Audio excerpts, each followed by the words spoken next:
കാസർഗോഡ് ജില്ലയിൽ നിങ്ങൾ ഞങ്ങളെ തെരുവളിഞ്ഞ് ആട്ടിയോടിച്ചാലും പരിഹസിച്ചാലും നിങ്ങൾക്ക് വേണ്ടി ഞങ്ങൾ ഇവിടെ പ്രാർത്ഥിക്കുകയാണ്. 10 കിലോമീറ്റർ അപ്പുറത്തുള്ള കുറച്ചപ്പുറത്തുള്ള സഹോദരങ്ങളോട് വളരെ മോശപ്പെട്ട വാക്കുകൾ പ്രയോഗിച്ച് തെരുവിളിച്ച സഹോദരനില്ലയോ? ഞാൻ എന്റെ മനസ്സിൽ വെച്ചുകൊണ്ട് പ്രാർത്ഥിച്ചു, മുജാഹിദുകൾ പ്രാർത്ഥിച്ചു, ആ സഹോദരങ്ങളെ പുറത്തു കൊടുക്കട്ടെ. അറിവില്ലാത്ത സമൂഹമാണ്. അതേ ഇവിടെയും ഞങ്ങൾക്ക് പറയാനുള്ളൂ. ത്വായിഫിന്റെ മടലാരണ്യത്തിൽ മലകൾ താണ്ടിക്കൊണ്ട് ഹാരിഫയുടെ കൂടെ പ്രവാചകൻ കടന്നുപോയപ്പോ അവിടെ നിന്ന് ഏറെ കിട്ടി തിരിച്ചു പോരുമ്പോ ഹബീബായ പ്രവാചകൻ പറഞ്ഞു വാക്കാണത്. ഉഹദിന്റെ രണഭൂമിയിൽ തലക്ക് വെട്ട് കിട്ടിയപ്പോ മുഖത്ത് പടപ്പീട ആണി കറച്ചു കയറിയപ്പോ അതിനേക്കാൾ വലിയ മുറിവ് മനസ്സിലായപ്പോ പ്രവാചകൻ നെറ്റിയിലൂടെ വലിച്ചിറങ്ങുന്ന രക്തം കൈകൊണ്ട് തുടച്ചിട്ട് പ്രവാചകൻ പറഞ്ഞു വാക്കുണ്ട്, അല്ലാഹുവേ ഈ ജനങ്ങൾക്ക് നീ പുറത്തു കൊടുക്കണേ, അറിവില്ലാത്തവരാണ്.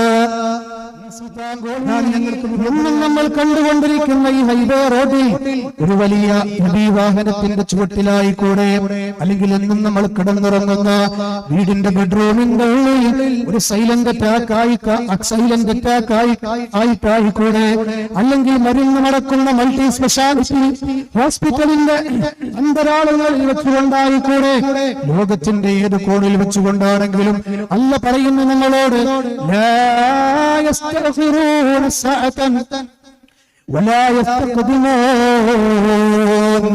ആ സമയം വന്നെത്തിക്കഴിഞ്ഞാൽ ഒരു നാഴിക നേരം അങ്ങോട്ടോ ഒരു നാഴിക നേരം ഇങ്ങോട്ടോ പിന്തിപ്പിക്കാത്ത രൂപത്തിൽ അല്ലാഹു ആ നിയമം ആ കണക്ക് നിങ്ങളിൽ നടപ്പിലാക്കുന്നതാണ്. ഈ സീതാങ്കോളിയിൽ നിന്ന് കേൾക്കുന്ന എല്ലാ മനുഷ്യരോടും എനിക്ക് പറയാനുള്ളത്, നമ്മളൊക്കെ തിരക്കുള്ളവരാണ്. എന്തെല്ലാം ആവശ്യങ്ങൾക്ക് വേണ്ടി നമ്മൾ ഓടി നടക്കുന്നു. ജീവിതത്തിന്റെ ബഹുഭൂരിഭാഗം നമ്മൾ ഓടിയതെന്തിനാണ്? ജീവിതത്തിന്റെ ബഹുഭൂരിഭാഗം നമ്മൾ അധ്വാനിച്ചത് എന്തിനാണെന്നറിയുമോ? നമ്മുടെ ഭൗതിക ആവശ്യങ്ങൾക്ക് വേണ്ടിയല്ലേ? കുടുംബത്തിന് വേണ്ടിയല്ലേ? വ്യക്തിപരമായ ആവശ്യങ്ങൾക്ക് വേണ്ടിയല്ലേ? നമ്മെ സൃഷ്ടിച്ച റബ്ബിന് വേണ്ടി എത്ര സമയമാണ് നമ്മൾ മാറ്റിവെച്ചത് എന്ന് ചിന്തിക്കാൻ വേണ്ടിയാണ് ഞാൻ ഈ പരാമർശം പറഞ്ഞത്.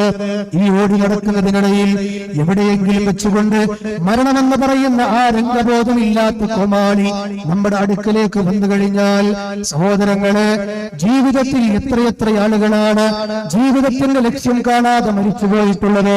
കേട്ടില്ലേ നിങ്ങള്? മഞ്ചേരി എന്ന് പറയുന്ന മലപ്പുറം ജില്ലയിലെ പ്രദേശത്ത് വെച്ചുകൊണ്ട് നാളെ തന്റെ മകളുടെ നിക്കാഹ് നടക്കാൻ പോവുകയാണ്. ഉപ്പയത എല്ലാ ക്ഷീണങ്ങളും മറന്നുകൊണ്ട് തലേ ദിവസം വരെ മകളുടെ നിക്കാഹിന്റെ ആ വേദിയിലേക്ക് ആവശ്യമുള്ള എല്ലാ കാര്യങ്ങളും നിർവഹിക്കാൻ വേണ്ടി രാത്രി വരെ ഓടി നടക്കുകയായിരുന്നു. അദ്ദേഹത്തിന്റെ ഓട്ടോയിൽ തിരിച്ചു വരുമ്പോ മഞ്ചേരിക്കടുത്തുള്ള ഹൈവേ റോഡിൽ വെച്ചുകൊണ്ട് യു-ടേൺ തിരിയുമ്പോ ഒരു വലിയ ബസ് വന്ന് ആ വാഹനത്തിൽ ഇരിക്കുമ്പോ ഒരു കുടുംബത്തിലെ 7 പേരല്ലയോ ആ ഇടിയിൽ മരണപ്പെട്ടു പോയത്. മകളുടെ നിക്കാഹിന്റെ വേദിയില് പുതിയാപ്പയുടെ കയ്യിലേക്ക് കൈകൊടുത്ത് നിക്കാഹ് നടത്തേണ്ട പിതാവിന്റെ മയ്യത്താണ് ആ വീട്ടിലേക്ക് വരാന്തയിലേക്ക് കയറി വന്നത്. ഓ സഹോദര, ഇങ്ങനെ ഒരു മരണം നമ്മുടെ ജീവിതത്തിലേക്കും കടന്നു വരാനില്ല. അവിടെയാണ് കവി നമ്മളോട് പറഞ്ഞത്, ആ മരണം വന്നെത്തുന്നതിന്റെ മുന്നേ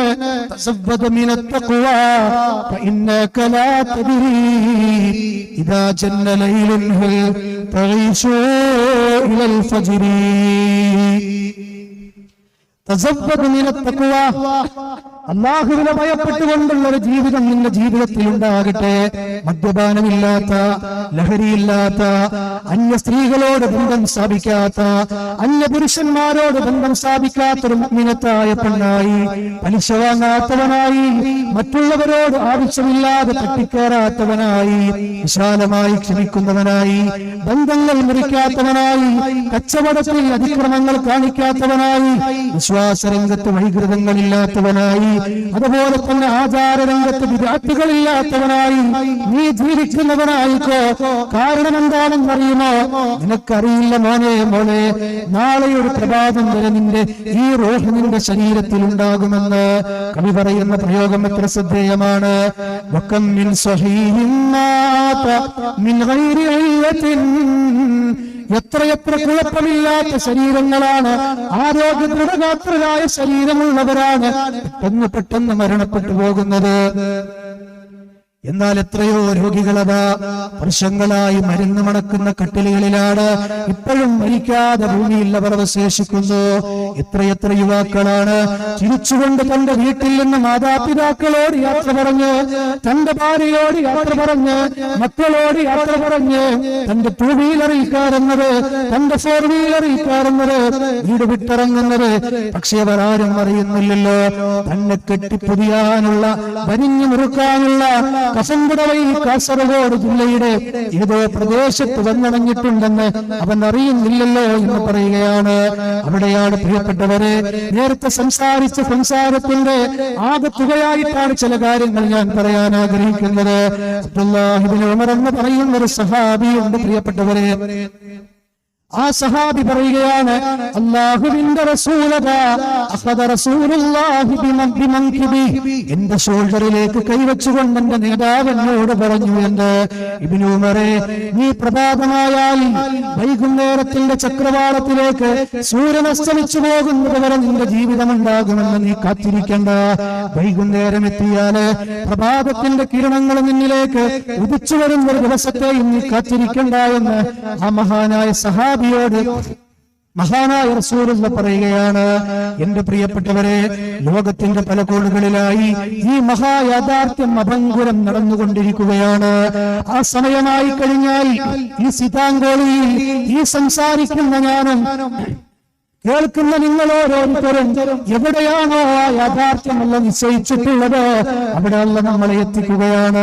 ഇത് ഞാൻ പറഞ്ഞതല്ല കേട്ടോ, അല്ലാഹുവിന്റെ റസൂൽ പറയുകയാണ്, ഇദാ അറാദല്ലാഹു ഖബ്ല അബ്ദിൻ ബിഅർളിൻ ജഅല ലഹു ബിഹാ ഹജാ.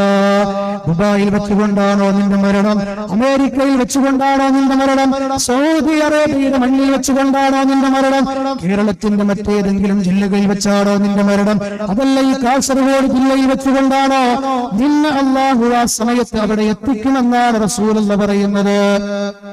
ആ സമയം വരെ സിറാത്തുൽ മുസ്തഖീമിൽ നിന്ന് തെറ്റിപ്പോകാതെ, സിറാത്തുൽ മുസ്തഖീമിൽ നിന്ന് പതറിപ്പോകാതെ അല്ലാഹുവിനെ ആരാധിച്ചുകൊണ്ട് ജീവിക്കലാണ് പ്രിയപ്പെട്ടവരെ ആണത്വമെന്ന് പറയുന്നത്. അതാണ് ടാസ്ക് എന്ന് പറയുന്നത്. അവിടെയാണ് വിശുദ്ധ ഖുർആൻ നമ്മളോട് പറഞ്ഞത്, വഅബ്ദു റബ്ബക ഹത്താ യഅതിയകൽ യഖീൻ. നിന്റെ തൊണ്ടക്കുഴിയിലേക്ക് മരണം വന്നെത്തുന്നത് വരെ നിന്റെ റബ്ബിനെ നീ ആരാധിച്ചുകൊണ്ടേയിരിക്കണമെന്നാണ്. സഹോദരങ്ങളെ, ആ മരണം വന്നെത്തുന്നതിന് മുന്നേ 5 കാര്യങ്ങളാണ് നമ്മളോട് ഉപയോഗപ്പെടുത്താൻ പറഞ്ഞത്. ഒന്നെന്താണെന്നറിയുമോ? നിന്റെ യുവത്വമാണ്. ആ യുവത്വം നിന്റെ വാർദ്ധക്യത്തിന്റെ ചാബല്യങ്ങളിലേക്ക് നീ കടന്നു ചെല്ലുന്നതിന് മുന്നേ നിന്റെ യുവത്വത്തെ നീ ഉപയോഗപ്പെടുത്തിക്കോ. നിന്റെ ആരോഗ്യം ക്ഷയിച്ചു പോകുന്നതിന് മുന്നേ നിന്റെ ആരോഗ്യം നീ ഉപയോഗപ്പെടുത്തിക്കോ. നിന്നേക്ക് ദാരിദ്ര്യം കടന്നു വരുന്നതിന് മുന്നേ നിന്റെ സമ്പത്ത് നീ ഉപയോഗപ്പെടുത്തിക്കോ. അതുപോലെ തന്നെ തിരക്കുകൾ നിന്റെ ജീവിതത്തിലേക്ക് കടന്നു വരുന്നതിന് മുന്നേ നിന്റെ ഒഴിവ് സമയങ്ങൾ നീ ഉപയോഗപ്പെടുത്തിക്കോ. അവസാനമായി 5-ാമതായി റസൂലുള്ള പറഞ്ഞത് എന്താണെന്നറിയുമോ? വഹയാതക ഖബ്ല മൗതിക.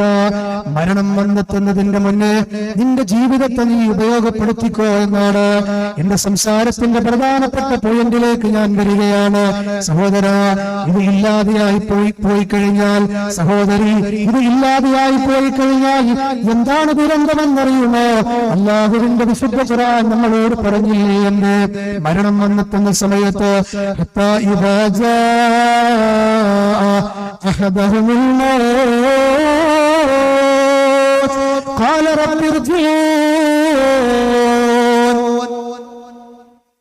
ഇതാർക്ക് നിഷേധിക്കാൻ കഴിയും പ്രിയപ്പെട്ടവരെ?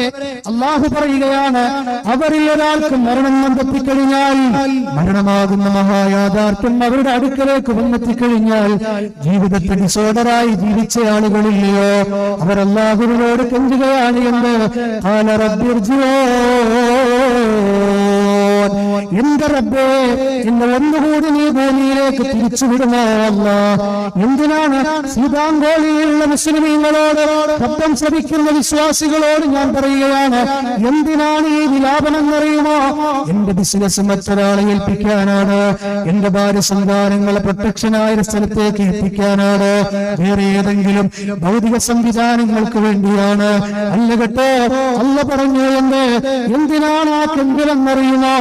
നഷ്ടപ്പെടുത്തിക്കളഞ്ഞ ഒരുപാട് നന്മകളുണ്ട് റബ്ബേ, നമസ്കാരങ്ങളുണ്ട് റബ്ബേ, ദഅവത്തിന്റെ അവസരങ്ങളുണ്ട് റബ്ബേ, വിശ്വാസരംഗങ്ങളുണ്ട് റബ്ബേ, ആചാരരംഗങ്ങളുണ്ട് റബ്ബേ, കുടുംബരംഗങ്ങളുണ്ട് റബ്ബേ, ജീവിതത്തിന്റെ ഓരോ രംഗങ്ങളുമുണ്ട് അല്ല. അതുകൊണ്ട് ഒന്നുകൂടി എന്നെ ഭൂമിയിലേക്ക് തിരിച്ചയക്കുന്നു. പക്ഷേ എല്ലാം നൽകി ഭൂമിയിലേക്ക് പറഞ്ഞയച്ച റഹ്മാനായ റബ്ബ് പറയുന്നത് എന്താണെന്നറിയുമോ? ഇല്ലാ ഇന്നഹാ കലിമത്തുൻ ഹുവ ഖായിലുഹാ. അതേ, നീ ഇപ്പോൾ പറഞ്ഞുകൊണ്ടിരിക്കുന്ന ഈ വാക്കുണ്ടല്ലോ, എത്രയെത്ര അവസരങ്ങൾ ഞാൻ നിനക്ക് നൽകിയിട്ടുണ്ട്. 60 വയസ്സായില്ലേ നിനക്ക്? 50 വയസ്സായില്ലേ നിനക്ക്? 40 വയസ്സായില്ലേ നിനക്ക്? എത്ര വയസ്സായോ നിനക്ക്? ഇതെല്ലാം ഞാൻ എന്തിനു തന്നതാണ്? ചിന്തിക്കാനായിരുന്നില്ലയോ? പണിയെടുക്കാനായിരുന്നില്ലയോ? അധ്വാനിക്കാനായിരുന്നില്ലയോ? ഇപ്പോൾ ഇതെല്ലാം നഷ്ടപ്പെടുത്തിയിട്ട് നീ എന്നോട് കെഞ്ചുകയാണോ എന്നുള്ള അർത്ഥത്തിൽ അല്ല അവിടെ സംസാരിക്കുകയാണ്. പറയാറില്ലേ സീതാങ്കോളിയിലെ സഹോദരങ്ങളെ, സഹോദരിമാരെ, നമ്മൾ പറയാറില്ലേ എത്രയെത്ര പെട്ടെന്നാണ് സമയങ്ങൾ കടന്നു പോകുന്നതെന്ന് പറയാറില്ലേ? 2 മാസം കഴിഞ്ഞാൽ റമദാനാണ്, 2 മാസം കഴിഞ്ഞാൽ റമദാനാണ്. പറഞ്ഞിട്ടില്ലേ പ്രിയപ്പെട്ടവരോട് നമ്മൾ? എന്നാണ് കഴിഞ്ഞ റമദാൻ കഴിഞ്ഞു പോയത്? എന്നാണ് കഴിഞ്ഞ വെള്ളിയാഴ്ച കഴിഞ്ഞു പോയത്? എന്നാണ് കഴിഞ്ഞ 2023 കഴിഞ്ഞു പോയത്? പറയാത്തവരുണ്ടോ ഈ സദസ്സിൽ? നമ്മൾ എന്തുകൊണ്ടാണത് പറയുന്നത്? നമ്മൾ കണ്ണിമ വെട്ടുന്നതിനേക്കാൾ വേഗതയിലാണ് നമ്മുടെ ജീവിതത്തിന്റെ സമയം കഴിഞ്ഞുകൊണ്ടിരിക്കുന്നത്. അതുകൊണ്ടാണ് ഇമാം ഹസനുൽ ബസരി പറഞ്ഞത്, ഓരോ ദിവസവും നിന്നിലേക്ക് വന്നടയുമ്പോ ഓരോ പ്രഭാതവും നിന്നോട് പറഞ്ഞുകൊണ്ടിരിക്കുന്നുണ്ട്, ഞാൻ ഇന്നൊരു പുതിയ ദിവസമാണ്, ഞാൻ ഇന്നൊരു പുതിയ ദിവസമാണ്, കഴിവിന്റെ പരമാവധി നീ എന്നെ ഉപയോഗപ്പെടുത്തിക്കോ എന്ന് ഓരോ ദിവസവും നിന്നോട് പറഞ്ഞുകൊണ്ടിരിക്കുന്നുണ്ട്. അതുകൊണ്ട് നമ്മൾ ചെയ്തുകൊണ്ടിരിക്കുന്ന എല്ലാ പ്രവർത്തനങ്ങളും അല്ലാഹുവിന്റെ മലക്കുകൾ നമ്മളിൽ രേഖപ്പെടുത്തിക്കൊണ്ടിരിക്കുകയാണ്. കിറാമൻ കാത്തിബീൻ. മറ്റുള്ളവരോട് സഹോദരങ്ങളെ പെരുമാറിയത്, മറ്റുള്ളവരോട് സംസാരിച്ചത്, ഇടപാടുകൾ നടത്തിയത്, അതുപോലെ തന്നെ വിശ്വാസരംഗങ്ങൾ, ആചാരരംഗങ്ങൾ എല്ലാം രേഖപ്പെടുത്താൻ കിറാമൻ കാത്തിബീൻ മാന്യന്മാരായ 2 മലക്കുകളെ അല്ലാഹു ഏൽപ്പിച്ചിട്ടുണ്ട്. ആ മലക്കുകളതാ നമ്മുടെ മരണത്തോടുകൂടി ആ കർമ്മങ്ങൾ നമ്മുടെ പിരടിയിൽ അങ്ങ് വെച്ചു തരികയാണ്. വിശുദ്ധ ഖുർആൻ പറഞ്ഞില്ലേ നമ്മളോട്, വകുല്ലു ഇൻസാനിൻ അൽസംനാഹു ത്വാഇറുഹു ഫീ ഉനുഖിഹി വനുഖ്രിജു ലഹു യൗമൽ ഖിയാമഹ കിതാബൻ യൽഖാഹു മൻശൂറാ. മരണത്തിന്റെ സമയത്ത് ഖിയാമത്ത് നാളിൽ ഒരു ഗ്രന്ഥം നിന്റെ കൈകളിലേക്ക് തരികയാണ്. ആ ഗ്രന്ഥം കൈകളിലേക്ക് കിട്ടുമ്പോ മനുഷ്യരായ നമുക്ക് എന്ത് പണിയേ ഉണ്ടാവുകയുള്ളൂ എന്നറിയുമോ?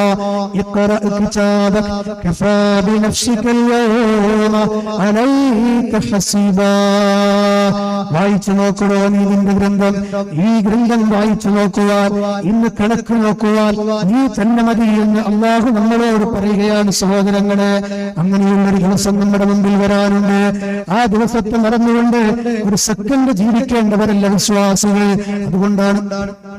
അതുകൊണ്ടാണ് ഖുർആൻ നമ്മളോട് പറഞ്ഞത്, വത്തഖൂ യൗമൻ തുർജഊന ഫീഹി ഇലല്ലാഹ് ثم توفى كل نفس ما كسبت وهم لا يظلمون.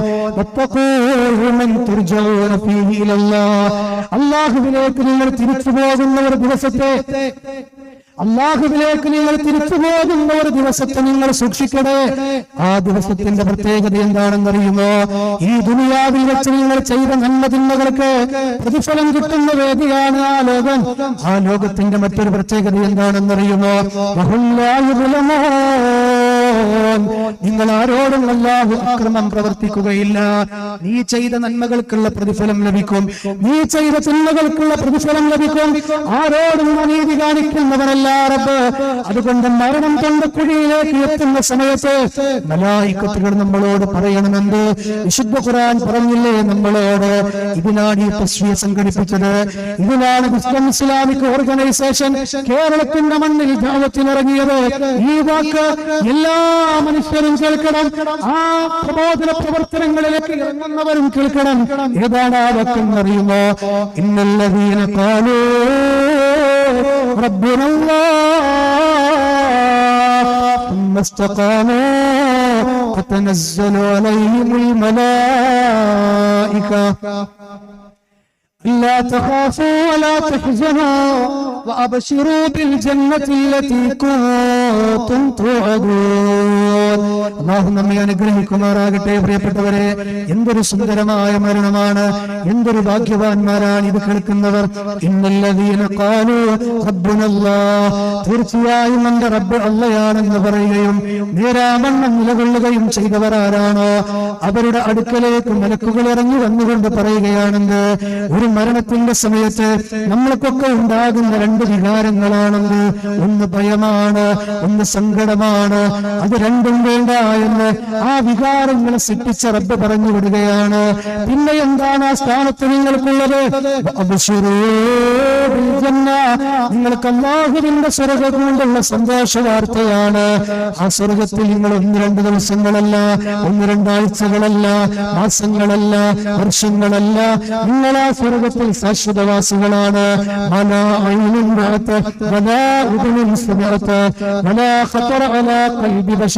ഒരു കണ്ണിനെ അവർ കാണാത്ത സ്വർഗമാണത്, ഒരു കാതിനെ അവർ കേൾക്കാത്ത സ്വർഗമാണത്, ഒരു മനസ്സുകൊണ്ടും ഇന്നേവരെ വിഭാവനം ചെയ്യാൻ കഴിയാത്ത സ്വർഗമാണത്. ആ സ്വർഗത്തിലേക്ക് എത്തേണ്ട പ്രധാന ക്വാളിറ്റി പറഞ്ഞത് എന്താണ്? റബ്ബ് അല്ലാഹയാണെന്ന് പറയുന്നതോടൊപ്പം തന്നെ ഇസ്തിഖാമത്തോടുകൂടി നിലനിൽക്കണമെന്നാണ്, നേരാവണ്ണം നിലനിൽക്കണമെന്നാണ്. ആ ഇസ്തിഖാമത്തിൽ നിലനിൽക്കാനാണ് ഇന്ന് മഗ്‌രിബിന് 3 വട്ടം പറഞ്ഞത്, ഇശാഇന് 4 വട്ടം പറഞ്ഞത്. ഇഹ്ദിനസ് സിറാത്തൽ മുസ്തഖീം, ഹേ അല്ലാഹ്, നീ എന്ന മുസ്തഖീമായ പാതയിലൂടെ വഴി നടത്തണമേ. ആ പാത ഏതാണെന്നറിയുമോ? നീ അനുഗ്രഹിച്ചവരുടെ പാതയാണ്. ആരാണ് അല്ലാഹ് അനുഗ്രഹിച്ചവരെന്നറിയുമോ? ലോകത്തെ പ്രകാശത്തിന്റെ വിളക്കുമാടങ്ങളായി അല്ലാഹ് പറഞ്ഞയച്ച പ്രവാചകന്മാരാണ് ആ വഴിയിലുള്ളത്. അതുപോലെ തന്നെ സ്വാലിഹീങ്ങളാണ്, അതുപോലെ തന്നെ ശുഹദാക്കളാണ്, അതുപോലെ തന്നെ സിദ്ദീഖീങ്ങളാണ്. ഈ മാർഗത്തിൽ അല്ലാഹു ഈ സീതാങ്കോളിയിലുള്ള മുസ്ലിമീങ്ങളെ ഉൾപ്പെടുത്തി അനുഗ്രഹിക്കുമാറാകട്ടെ. അതിൽ എന്ത് വേണമെന്നറിയുമോ? നമ്മുടെ റബ്ബിനെ കുറിച്ചറിയണം. എങ്ങനെയുള്ള റബ്ബെന്നറിയുമോ? ഇന്ന ഫീ ഖൽഖിസ് സമാവാതി വൽ അർദി വഖ്തിലാഫിൽ ലൈലി വൻ നഹാർ والفلك التي تجري في البحر بما ينفع الناس وما أنزل الله من السماء من ماء فأحيا به الأرض بعد موتها وبث فيها من كل دابة وتصريف الرياح والسحاب المسخر بين السماء والأرض لآيات لقوم يعقلون. 4 വരിയിൽ എന്തെല്ലാം കാര്യങ്ങളാണ് പറഞ്ഞത്? 4 വരിയിൽ എന്തെല്ലാം കാര്യങ്ങളാണ് പറഞ്ഞത്? ആകാശം എന്ന് പറയുന്ന അത്ഭുത സൃഷ്ടിയിൽ, ഭൂമി എന്ന് പറയുന്ന മഹാത്ഭുത സൃഷ്ടിയിൽ, അതുപോലെ തന്നെ ആ ഭൂമിക്കിടയിൽ അല്ല വർഷിപ്പിച്ചു തരുന്ന മഴയുണ്ടല്ലോ, ആ മഴ മുഖേന മുളച്ചു പൊങ്ങുന്ന അതേ സസ്യവർഗങ്ങളുണ്ടല്ലോ, ആ മഴ കാരണം ആ മഴ പെയ്യിപ്പിക്കാൻ അല്ലാഹു സംവിധാനം ഏർപ്പെടുത്തിയ മഴമേഘങ്ങളുണ്ടല്ലോ. ഇതിലെല്ലാം ചിന്തിക്കുന്ന ആളുകൾക്ക് ദൃഷ്ടാന്തമുണ്ടെന്ന് അല്ലാഹു നമ്മളോട് പറയുകയാണ്. ഈ റബ്ബിനെയാണ് അറിയാൻ പറഞ്ഞത്. ഇതിലൊരു ഹൈന്ദവർക്ക് തർക്കം വേണ്ടതില്ല, മുസ്ലിമിന് തർക്കം വേണ്ടതില്ല, ക്രിസ്ത്യാനിക്ക് തർക്കം വേണ്ടതില്ല, ഒരു മനുഷ്യനും തർക്കം വേണ്ടതില്ല. ഈ ആകാശത്തെ സൃഷ്ടിച്ചത് ദൈവമാണ്, ഈ ഭൂമിയെ സൃഷ്ടിച്ചത് നമ്മുടെ ദൈവമാണ്. ആ ദൈവത്തിലേക്ക് കൈകൾ ഉയർത്താൻ ഇതിലൊരു വർഗീയതയുമില്ലല്ലോ പ്രിയപ്പെട്ടവരെ. ഈ റബ്ബിനെയാണ് ലോകത്ത് കടന്നു വന്ന പ്രവാചകന്മാർ അവരുടെ സമൂഹത്തെ ഉദ്ബുദ്ധരാക്കിയത്. ശ്രദ്ധേയനായ പ്രവാചകനല്ലയോ മഹാനായ മൂസാ നബി അലൈഹിസ്സലാം. മൂസാ നബി അലൈഹിസ്സലാമക്ക് നേരിടേണ്ടി വന്നത് ഏറ്റവും വലിയ ധിക്കാരിയായ ഒരു മനുഷ്യനെയായിരുന്നില്ലേ? എത്രത്തോളം എന്നറിയുമോ?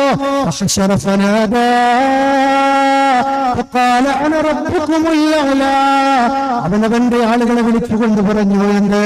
ഞാനാണ് ഈ ലോകത്തിന്റെ റബ്ബെന്ന്. ഇനി എന്ത് അഹങ്കാരമാണ് പറയാനുള്ളത്? ഇനി ഇതിന്റെ മുകളിൽ ഏത് അഹങ്കാരിയാണ് വരാനുള്ളത്? ഞാനാണ് ഈ ലോകത്തിന്റെ റബ്ബെന്ന് പറഞ്ഞ ഫിർഔനിന്റെ അടുക്കലേക്ക് മൂസാ നബിയോട് അല്ലാഹു ഖുർആൻ പറയുകയാണ്, നിങ്ങൾ രണ്ടുപേരും നിങ്ങൾ ഫറോവയുടെ അടുക്കലേക്ക് ചെല്ലുക, അവൻ അതിര് കവിഞ്ഞവനാണ്, സകല സംസ്കാരങ്ങളുടെയും സീമകൾ ലംഘിച്ചവനാണ്, അതുകൊണ്ട് നിങ്ങൾ അവിടെ കയറി ചെല്ലുക. അപ്പോൾ ആ സമയത്താണ് മൂസാ നബി പ്രാർത്ഥിച്ചതുണ്ട്,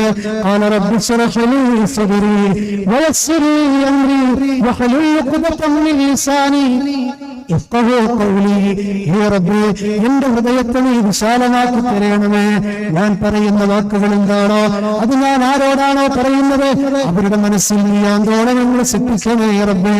ഇത് പ്രാർത്ഥിച്ചുകൊണ്ട് മൂസാ നബി ഫിറൗനിന്റെ കൊട്ടാരത്തിലേക്ക് ചെന്നപ്പോ അല്ലാഹുവിനെ പരിചയപ്പെടുത്തിയപ്പോ ഫിറൗൻ ചോദിച്ചൊരു ചോദ്യമുണ്ട്, ഫമൻ റബ്ബുകുമായ മൂസാ, ഫമൻ റബ്ബുകുമായ മൂസാ, ഓ ഹാറൂൻ, ഓ മൂസാ, നിങ്ങൾ രണ്ടുപേരും പറയുന്ന ഈ റബ്ബാരാണ്. ആ സമയത്ത് മഹാനായ മൂസാ നബി പറഞ്ഞ മറുപടി, സീതാകോളിയിലുള്ള മനുഷ്യരോട് ഞാൻ പങ്കുവെക്കുകയാണ്, ആ റബ്ബിലേക്കാണ് ഈ ആദർശ സംഘടനയ്ക്ക് നിങ്ങളെ ക്ഷണിക്കാനുള്ളത്, ഈ പ്രോഗ്രാം പ്രവർത്തകർക്ക് നിങ്ങളെ ക്ഷണിക്കാനുള്ളത്.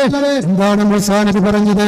സഹസ്രാബ്ദങ്ങൾക്ക് മുമ്പ് അല്ലാഹുവിന്റെ സുന്ദരമായ വചനാമൃതങ്ങൾ ഫറോവയുടെ കൊട്ടാരത്തിൽ പറഞ്ഞ പ്രവാചകൻ,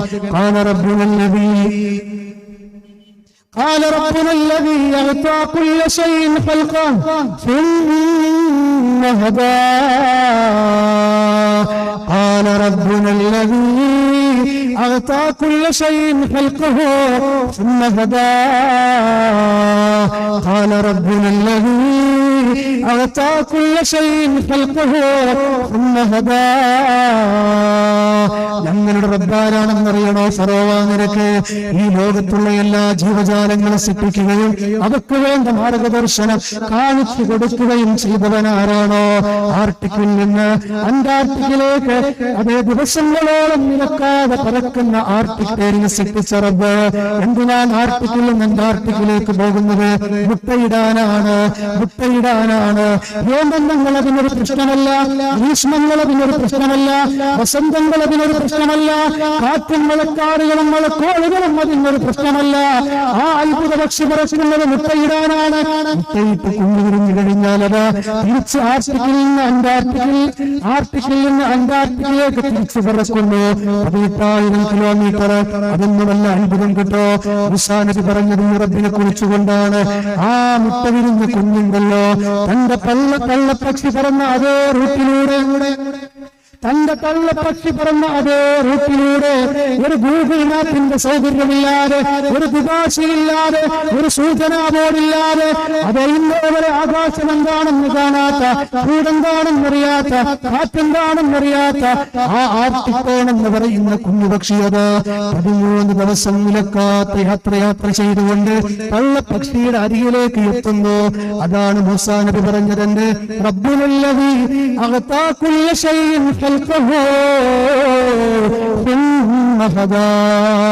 ലോകത്തുള്ള ജീവജാലങ്ങളെയെല്ലാം സൃഷ്ടിക്കുകയും അവർക്ക് വേണ്ട മാർഗദർശനം കാണിച്ചു കൊടുക്കുകയും ചെയ്തവനാകുന്നു എന്റെ റബ്ബേ. ഈ റബ്ബിലേക്ക് ക്ഷണിക്കുന്നതിൽ എവിടെയാണ് വർഗീയത? എങ്ങനെയുള്ള റബ്ബെന്നറിയുമോ? എത്രയെത്ര വചനങ്ങളിലാണ് റബ്ബ് പറഞ്ഞത്? നിന്നെ സൃഷ്ടിച്ചവനായ ഒരു പഞ്ചായത്തിന്റെ ദൈവത്തോടല്ല, ഒരു സംസ്ഥാനത്തിന്റെ ദൈവത്തോടല്ല, ഒരു വില്ലേജിന്റെ ദൈവത്തോടല്ല, ഒരു നാട്ടുകാരുടെ ദൈവത്തോടല്ല, നിന്നെ സൃഷ്ടിച്ചവനായ പ്രപഞ്ചങ്ങളുടെ നാഥനായ റബ്ബ് പറയുന്നു, അവന്റെ നാമത്തിൽ നീ വായിക്കുക. അവൻ എങ്ങനെയുള്ളവനാണെന്നറിയുന്നു? മനുഷ്യ, അവൻ അലക്കയിൽ നിന്ന് സൃഷ്ടിച്ചവനാണ്. ആരാണ് ഈ ഘട്ടം കഴിഞ്ഞു വരാത്തത്? സീതാങ്കോളിയിൽ എന്റെ ശബ്ദം ശ്രവിക്കുന്ന ബുദ്ധിയുള്ളവരൊക്കെ ചിന്തിച്ചോ, ഈ അലക്കെന്ന് പറയുന്ന സ്റ്റേജ് കടന്നു വരാത്തവർ ആരുണ്ട് ഈ കൂട്ടത്തിൽ? അതേപോലെ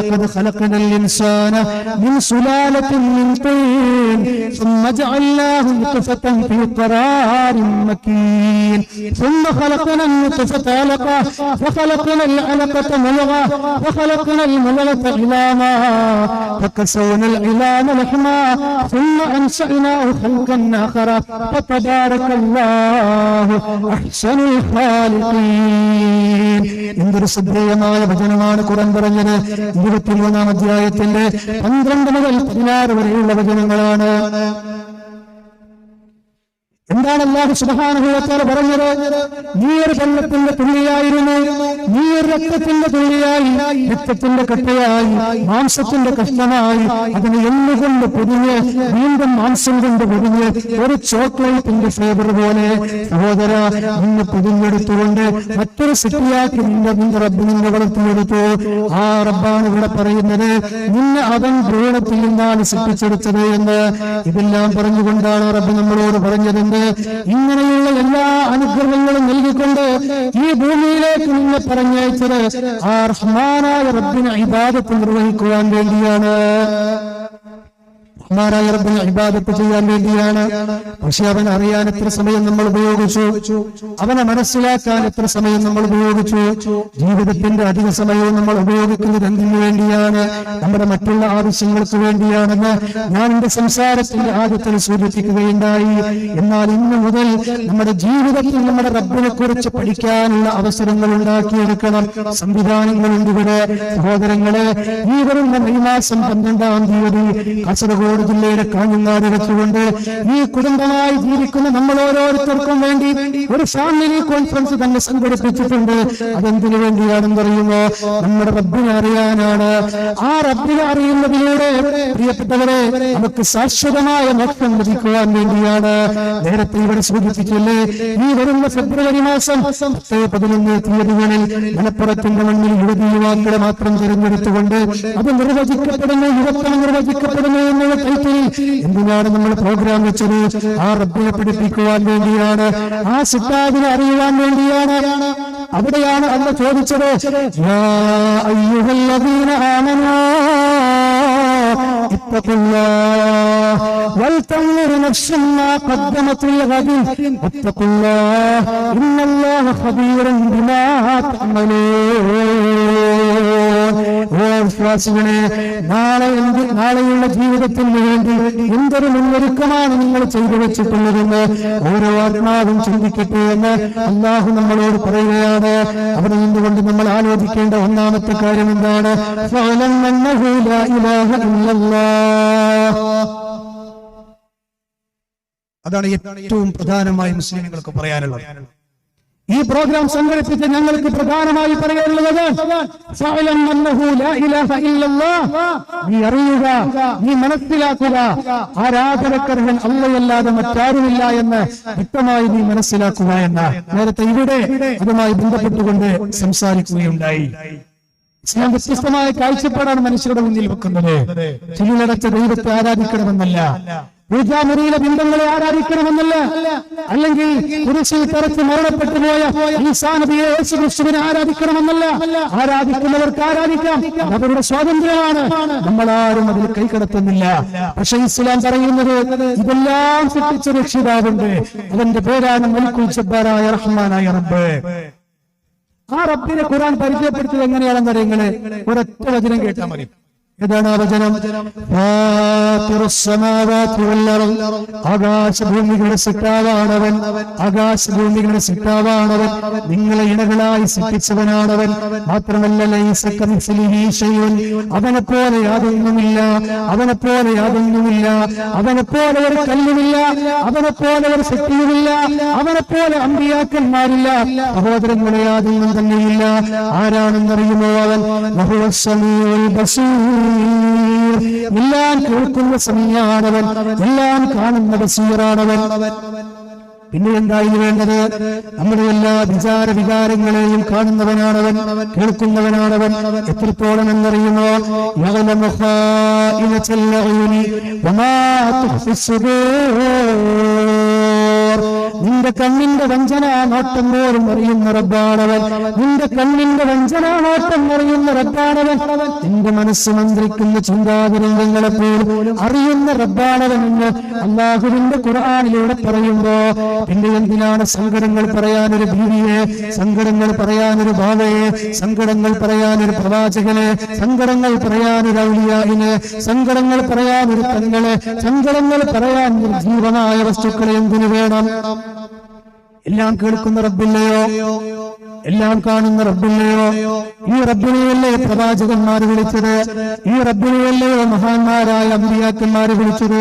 മനുഷ്യത്തിന്റെ വയറ്റിലകപ്പെട്ടു പോയപ്പോ ഇനി അതിന്റെ മേലെന്ത് പ്രതിസന്ധിയാണ് വരാനുള്ളത്? ആ പ്രതിസന്ധി ഘട്ടത്തിൽ പോലും യൂനുസ് നബി വിളിച്ചതാരെയാണ്? ആരെയാണ് നീ ചിന്തിക്ക്? നിന്റെ റബ്ബിനെയല്ലയോ. 18 കൊല്ലത്തോളം തന്റെ ശരീരത്തിന്റെ എല്ലാ മേഖലയിലും ഘൃണാവൃതമായ ശരീരം ബാധിച്ച പ്രവാചകനല്ലയോ അയ്യൂബ് നബി അലൈഹിസ്സലാം. ആരെയാണ് വിളിച്ചത്? റബ്ബിനെയല്ലയോ. അതുപോലെ തന്നെയോ മൂസാ നബി അലൈഹിസ്സലാം ചെങ്കടലിന്റെ മുന്നിൽ നിന്നപ്പോ പ്രതിസന്ധിയുടെ നടുവിൽപ്പെട്ടപ്പോ ആരെയാണ് വിളിച്ചത്? അതേ റബ്ബിനെയല്ലയോ. ഈ നമ്രൂദിന്റെ തീക്കുണ്ടാരത്തിലേക്ക് എറിയപ്പെട്ട മഹാനായ ഇബ്രാഹിം നബി അലൈഹിസ്സലാം വിളിച്ചത് റബ്ബിനെയല്ലയോ. ഇങ്ങനെ എടുത്തു നോക്കിക്കോ. വിശുദ്ധ ഖുർആനിന്റെ എല്ലാ വചനങ്ങളിലും റബ്ബിനോടുള്ള വിളികളാണ്. ഒരു പ്രവാചകനോടുള്ള വിളിയില്ല, ഒരു ജിന്നിനോടുള്ള വിളിയില്ല, ഒരു മലക്കിനോടുള്ള വിളിയില്ല, ഒരു തങ്ങന്മാരോടുള്ള വിളിയില്ല, ഒരു അചേതനമായ സചേതനമായ വസ്തുവിനോടുള്ള വിളിയില്ല. ആ റബ്ബിനോട് മാത്രമല്ലാതെ പ്രിയപ്പെട്ടവരെ, എന്തുകൊണ്ടാണെന്നറിയുമോ? എല്ലാ ദിവസവും നമ്മൾ പറയാറില്ല റബ്ബിനോട് അല്ലാഹു ലാ ഇലാഹ ഇല്ലാ ഹുവൽ ഹയ്യുൽ ഖയ്യൂം ലാ തഅഖുദുഹു സിനത്തുൻ വലാ നൗം. വെറുതെ ഓതാനുള്ളതാണോ ഈ വചനം? അള്ളാഹു എന്നറിയപ്പെടുന്ന വചനമല്ലയോ? കിടന്നിറങ്ങുമ്പോ ചൊല്ലാൻ പറഞ്ഞില്ലയോ? നമസ്കാരത്തിന്റെ അവസാനങ്ങളിൽ ചൊല്ലാൻ പറഞ്ഞില്ലയോ? പ്രത്യേക സമയങ്ങളിൽ ചൊല്ലാൻ പറഞ്ഞില്ലയോ? ആരാണിത് ചൊല്ലാത്തത്? ഇവിടുത്തെ സമസ്തക്കാർ ചെല്ലുന്നില്ലേ? ഇവിടുത്തെ മുജാഹിദുകൾ ചെല്ലുന്നില്ലേ? ഇവിടുത്തെ തബ്ലീഗ് ജമാഅത്തുകാർ ചെല്ലുന്നില്ലേ? ജമാഅത്ത് ഇസ്ലാമിക്കാർ ചെല്ലുന്നില്ലേ? എല്ലാവരും ചെല്ലുന്ന വചനമല്ലയോ ഇത്? അത് വെറുതെ ചൊല്ലാനുള്ളതാണോ? അല്ലല്ലോ പ്രിയപ്പെട്ട മനുഷ്യ. പിന്നെയോ എന്താണ് ആ വചനത്തിൽ എന്ന് പറയുന്നത്? അവരല്ലാതെ ആരാധ്യമില്ല എന്ന് പറഞ്ഞിട്ട് പറയുകയാണ് അൽ ഹയ്യുൽ ഖയ്യൂം. ആർക്ക് വാദിക്കാൻ കഴിയും പ്രിയപ്പെട്ടവരെ? ഈ ലോകത്ത് ഏതൊരാൾക്ക് വാദിക്കാൻ കഴിയുന്നത് ഹയ്യാണെന്ന് പറയാൻ, എന്നും ജീവിച്ചിരിക്കുന്നവനാണെന്ന് പറയാൻ റഹ്മാനായ റബ്ബിനല്ലാതെ ആർക്ക് കഴിയും? ഈ ലോകത്തിന് നിയന്താവാണെന്ന് പറയാൻ ആ റബ്ബിനല്ലാതെ ആർക്കാണ് അവകാശവാദം ഉന്നയിക്കാൻ കഴിയുക? മാത്രമല്ല അവന്റെ പ്രത്യേകത എന്താണെന്നറിയുമോ? ലാ തഅഖുദുഹു സിനത്തുൻ വലാ നൗം. അവനെ ഉറക്കം ബാധിക്കുകയില്ല കേട്ടോ. ആ ഉറക്കത്തിന്റെ മുന്നോടിയായി കടന്നു വരുന്ന മയക്കമുണ്ടല്ലോ, ആ മയക്കം പോലും ആ റബ്ബിനെ ബാധിക്കുകയില്ല എന്ന് പറയുമ്പോ എല്ലാ സമയവും നമ്മൾ നോക്കിക്കൊണ്ടിരിക്കുന്ന, എല്ലാ സമയവും നമ്മൾ കേട്ടുകൊണ്ടിരിക്കുന്ന, എല്ലാ അനുഗ്രഹങ്ങളും നമ്മൾക്ക് നൽകിയ ആ മലിക്കുൽ ജബ്ബാറായ റബ്ബിനെ വിട്ടുകൊണ്ട് മണ്ണോട് ചേർന്ന് പോയവരെ വിളിക്കാൻ നിനക്ക് നാണമില്ലേ മനുഷ്യ, ലജ്ജയില്ലേ മനുഷ്യ എന്ന് വിശുദ്ധ ഖുർആനിന്റെ ആശയം ഉൾക്കൊള്ളുന്ന വചനങ്ങൾ നമുക്ക് കാണാം. ആരാണ് റബ്ബ്? നീ അവനെ അറിയാതെ പോയല്ലേ? അവിടെയാണ് ഖുർആൻ നമ്മളോട് പറഞ്ഞത് എല്ലാ അനുഗ്രഹങ്ങളും നിന്റെ മുന്നിലേക്ക് കുട്ടിത്തന്ന റബ്ബ് പറയുകയാണ് വഖാല റബ്ബുക്കും ഉദൂനി യസ്തജിബ് ലക്കും ഇന്നല്ലദീന യസ്തക്ബിറൂന അൻ ഇബാദതി സയദ്ഖുലൂന ജഹന്നമ ദാഖിരീൻ. നിന്റെ റബ്ബ് നിന്നോട് പറഞ്ഞിരിക്കുന്നു. അതേ, ഓരോ മനുഷ്യരോടും നല്ല പറയുകയാണ്. നിന്റെ റബ്ബ് നിന്നോട് പറഞ്ഞിരിക്കുന്നു, നീ എന്നോട് ദുആ ചെയ്യണേ, ഞാൻ നിനക്ക് ഉത്തരം നൽകാം. നീ എന്നോട് ദുആ ചെയ്യുന്ന ആരാധനയിൽ നീ തിരിഞ്ഞു പോവുകയാണോ? നിന്നെ നരകത്തിലേക്ക് പ്രവേശിപ്പിക്കുമെന്നാണ് അല്ലാഹു പറയുന്നത്. ഇനി എന്താണ് റബ്ബിന് പറയേണ്ടത്? എങ്ങനെയാണ് റബ്ബ് അടിമകളെ ഇനി സ്നേഹിക്കേണ്ടത്? സഹോദരങ്ങളെ, ആ റബ്ബിനുള്ള വിശ്വാസത്തിൽ പ്രധാനമായും വേണ്ടതാണ് എത്രത്തോളം എന്നറിയുമോ? അല്ലാഹ് ഉണ്ട് എന്നുള്ള വിശ്വാസം നിനക്കുണ്ടോ? ലോകത്തിന്റെ നാഥനുണ്ട് എന്നുള്ള വിശ്വാസം നിനക്കുണ്ടോ? ലോകത്തെ ആർക്കും അതിൽ തർക്കമില്ലല്ലോ പ്രിയപ്പെട്ടവരെ. വളരെ ന്യൂനപക്ഷം ആളുകൾക്കല്ലാതെ. എത്രത്തോളം അറിയോ? ലോകത്ത് എന്റെ ശരീരത്തിൽ വസ്ത്രം അണിയണമെന്ന് പോലും ബുദ്ധിയില്ലാത്ത കാട്ടുവർഗക്കാർക്കിടയിൽ വരെ പഠനങ്ങളിൽ ചരിത്രകാരന്മാർ പറയാൻ, ഓസ്ട്രേലിയയുടെ ആഫ്രിക്കയുടെ വനാന്തരങ്ങളിൽ ജീവിക്കുന്ന തന്റെ ശരീരത്തിൽ മറ്റുള്ളവർ കാണാൻ പാടില്ലാത്ത ഔറത്തുണ്ട് എന്ന് തിരിച്ചറിയാൻ കഴിയാത്ത കാട്ടുവർഗക്കാർ, താൻ വേട്ടയാടി പിടിച്ച മൃഗം, ആ മൃഗത്തെ വേവിച്ചു തിന്നണമെന്ന് പോലും ബുദ്ധിയില്ലാത്ത മനുഷ്യർ, ആ മനുഷ്യർക്കിടയിൽ വരെ ഒരു ദൈവത്തിന്റെ ഉണ്മയിൽ വിശ്വാസമുണ്ടായിരുന്നു എന്നാണ് പഠിപ്പിക്കുന്നത്. സഹോദരങ്ങളെ, ഇങ്ങനെ മനുഷ്യന്റെ ജീവിതത്തിൽ തന്നെ അലിഞ്ഞു ചേർന്ന ആ റബ്ബിനെ കുറിച്ചുള്ള വിശ്വാസത്തെ തട്ടി ഉണർത്തുകയായിരുന്നു ഏത് വിശുദ്ധ ഖുർആൻ. എവിടെയാണ് അല്ലാഹു അത് പറഞ്ഞത്? ഞാൻ ഈ ഓതാൻ പോകുന്ന വചനം കേൾക്കാത്ത സീതാങ്കോളിയിൽ ഒരു മുസ്ലിം ഉണ്ടാവില്ല. ഏതാണ് ആ വചനം? സിട്ടാവിലേക്ക് അല്ലാഹു ക്ഷണിച്ചത് സിട്ടി പഠനത്തിലൂടെയാണ്. അല്ലാഹു ചോദിക്കുകയാണ്, അഫലാ യൻദുറൂന ഇലൽ ഇബ്ലി കൈഫ ഖുലിഖത, ഒട്ടകത്തിലേക്ക് നീ നോക്കുന്നില്ലയോ? എങ്ങനെയാണ് ആ ഒട്ടകത്തെ സൃഷ്ടിക്കപ്പെട്ടിരിക്കുന്നത് എന്ന്? അത്ഭുതമല്ലയോ ഒട്ടകത്തിന്റെ സൃഷ്ടിപ്പെന്ന് പറയുന്നത്? എല്ലാ മൃഗങ്ങളെയും നിങ്ങൾ എടുത്തു നോക്കിക്കോ, അതിന്റെ കുളമ്പുകൾ ഒരു കാലിൽ തന്നെ 2 പീസുകളായിട്ടാണ് അല്ലാഹു നിർമ്മിച്ചിട്ടുള്ളത്. എന്നാൽ ഒട്ടകത്തിൻ്റെത് അങ്ങനെയല്ല. ഒട്ടകത്തിൻ്റെത് ഒറ്റ കുളമ്പായിട്ടാണല്ലോ സൃഷ്ടിച്ചത്. എന്തേ കാരണം? ഒട്ടകത്തിന് യാത്ര ചെയ്യാനുള്ളത് മരുഭൂമിയിലൂടെയാണ്, മണലിലൂടെയാണ്. അതുകൊണ്ട് മണലിലേക്ക് കാല് പൂണ്ടിപ്പോകാതിരിക്കാൻ വിശാലമായ കുളമ്പുകൾ കൊടുത്തു, കട്ടിയുള്ള രോമങ്ങൾ കൊടുത്തു, ചൂട് തട്ടാതിരിക്കാൻ ചുണ്ടുകൾ കട്ടിയുള്ളതാക്കി കൊടുത്തു, കല്ലിനുള്ളുകൾ ചെടികൾ കടിച്ചു പറിക്കാൻ. എന്തെല്ലാം അത്ഭുതങ്ങളാണല്ലേ! ആ ഒട്ടകത്തിലേക്ക് നീ നോക്കുന്നില്ലയോ? എങ്ങനെയാണ് അതിന് സൃഷ്ടിക്കപ്പെട്ടിരിക്കുന്നത് എന്ന്? നീ ആകാശത്തിലേക്ക് നോക്കുന്നില്ലേ? സമയം കിട്ടുമ്പോൾ നീ ആകാശത്തിലേക്ക് നോക്കി എന്ന് ചിന്തിക്കണം. എങ്ങനെയാണ് ആകാശത്തെ അല്ലാഹു ഉയർത്തിയിരിക്കുന്നത് എന്ന് ഖുർആനിന്റെ ഒരു ഭാഗത്തുള്ള പറഞ്ഞില്ലേ? എന്ത് വിശുദ്ധ ഖുർആനിന്റെ ഒരു ഭാഗത്തുള്ള പറഞ്ഞില്ലേ? ഖലഖസ്സമാവാതി ബിഗൈരി അമദിൻ തറൗനഹാ وألقى في الأرض رواسي أن تميد بكم وبث فيها من كل دابة وأنزلنا من السماء ماء فأنبتنا فيها من كل زوج كريم. എന്നിട്ട് അല്ലാഹു പറഞ്ഞ വചനം എന്താണെന്ന് അറിയുമോ? هذا خلق الله فاروني ماذا خلق الذين من دونه بل الظالمون في ضلال مبين. എന്താണ് ഈ ആയത്തിൽ പറഞ്ഞത്? നിങ്ങളെ കണ്ണുകൾ കൊണ്ട് കാണാൻ കഴിയാത്ത, കണ്ണുകൾ കൊണ്ട് കാണാൻ കഴിയാത്ത തൂണുകളാൽ സ്ഥാപിക്കപ്പെട്ട ആകാശമില്ലയോ? ഈ അനുഗ്രഹങ്ങളെല്ലാം പറഞ്ഞുകൊണ്ടുള്ള പറയുകയാണ്, ഇതെല്ലാം സൃഷ്ടിച്ചത് ഞാനാണ്. എനിക്ക് പുറമെ സൃഷ്ടിച്ചൊരു സിട്ടാവിനെ കാണിച്ചു തരാൻ കഴിയുമോ നിങ്ങൾക്ക്?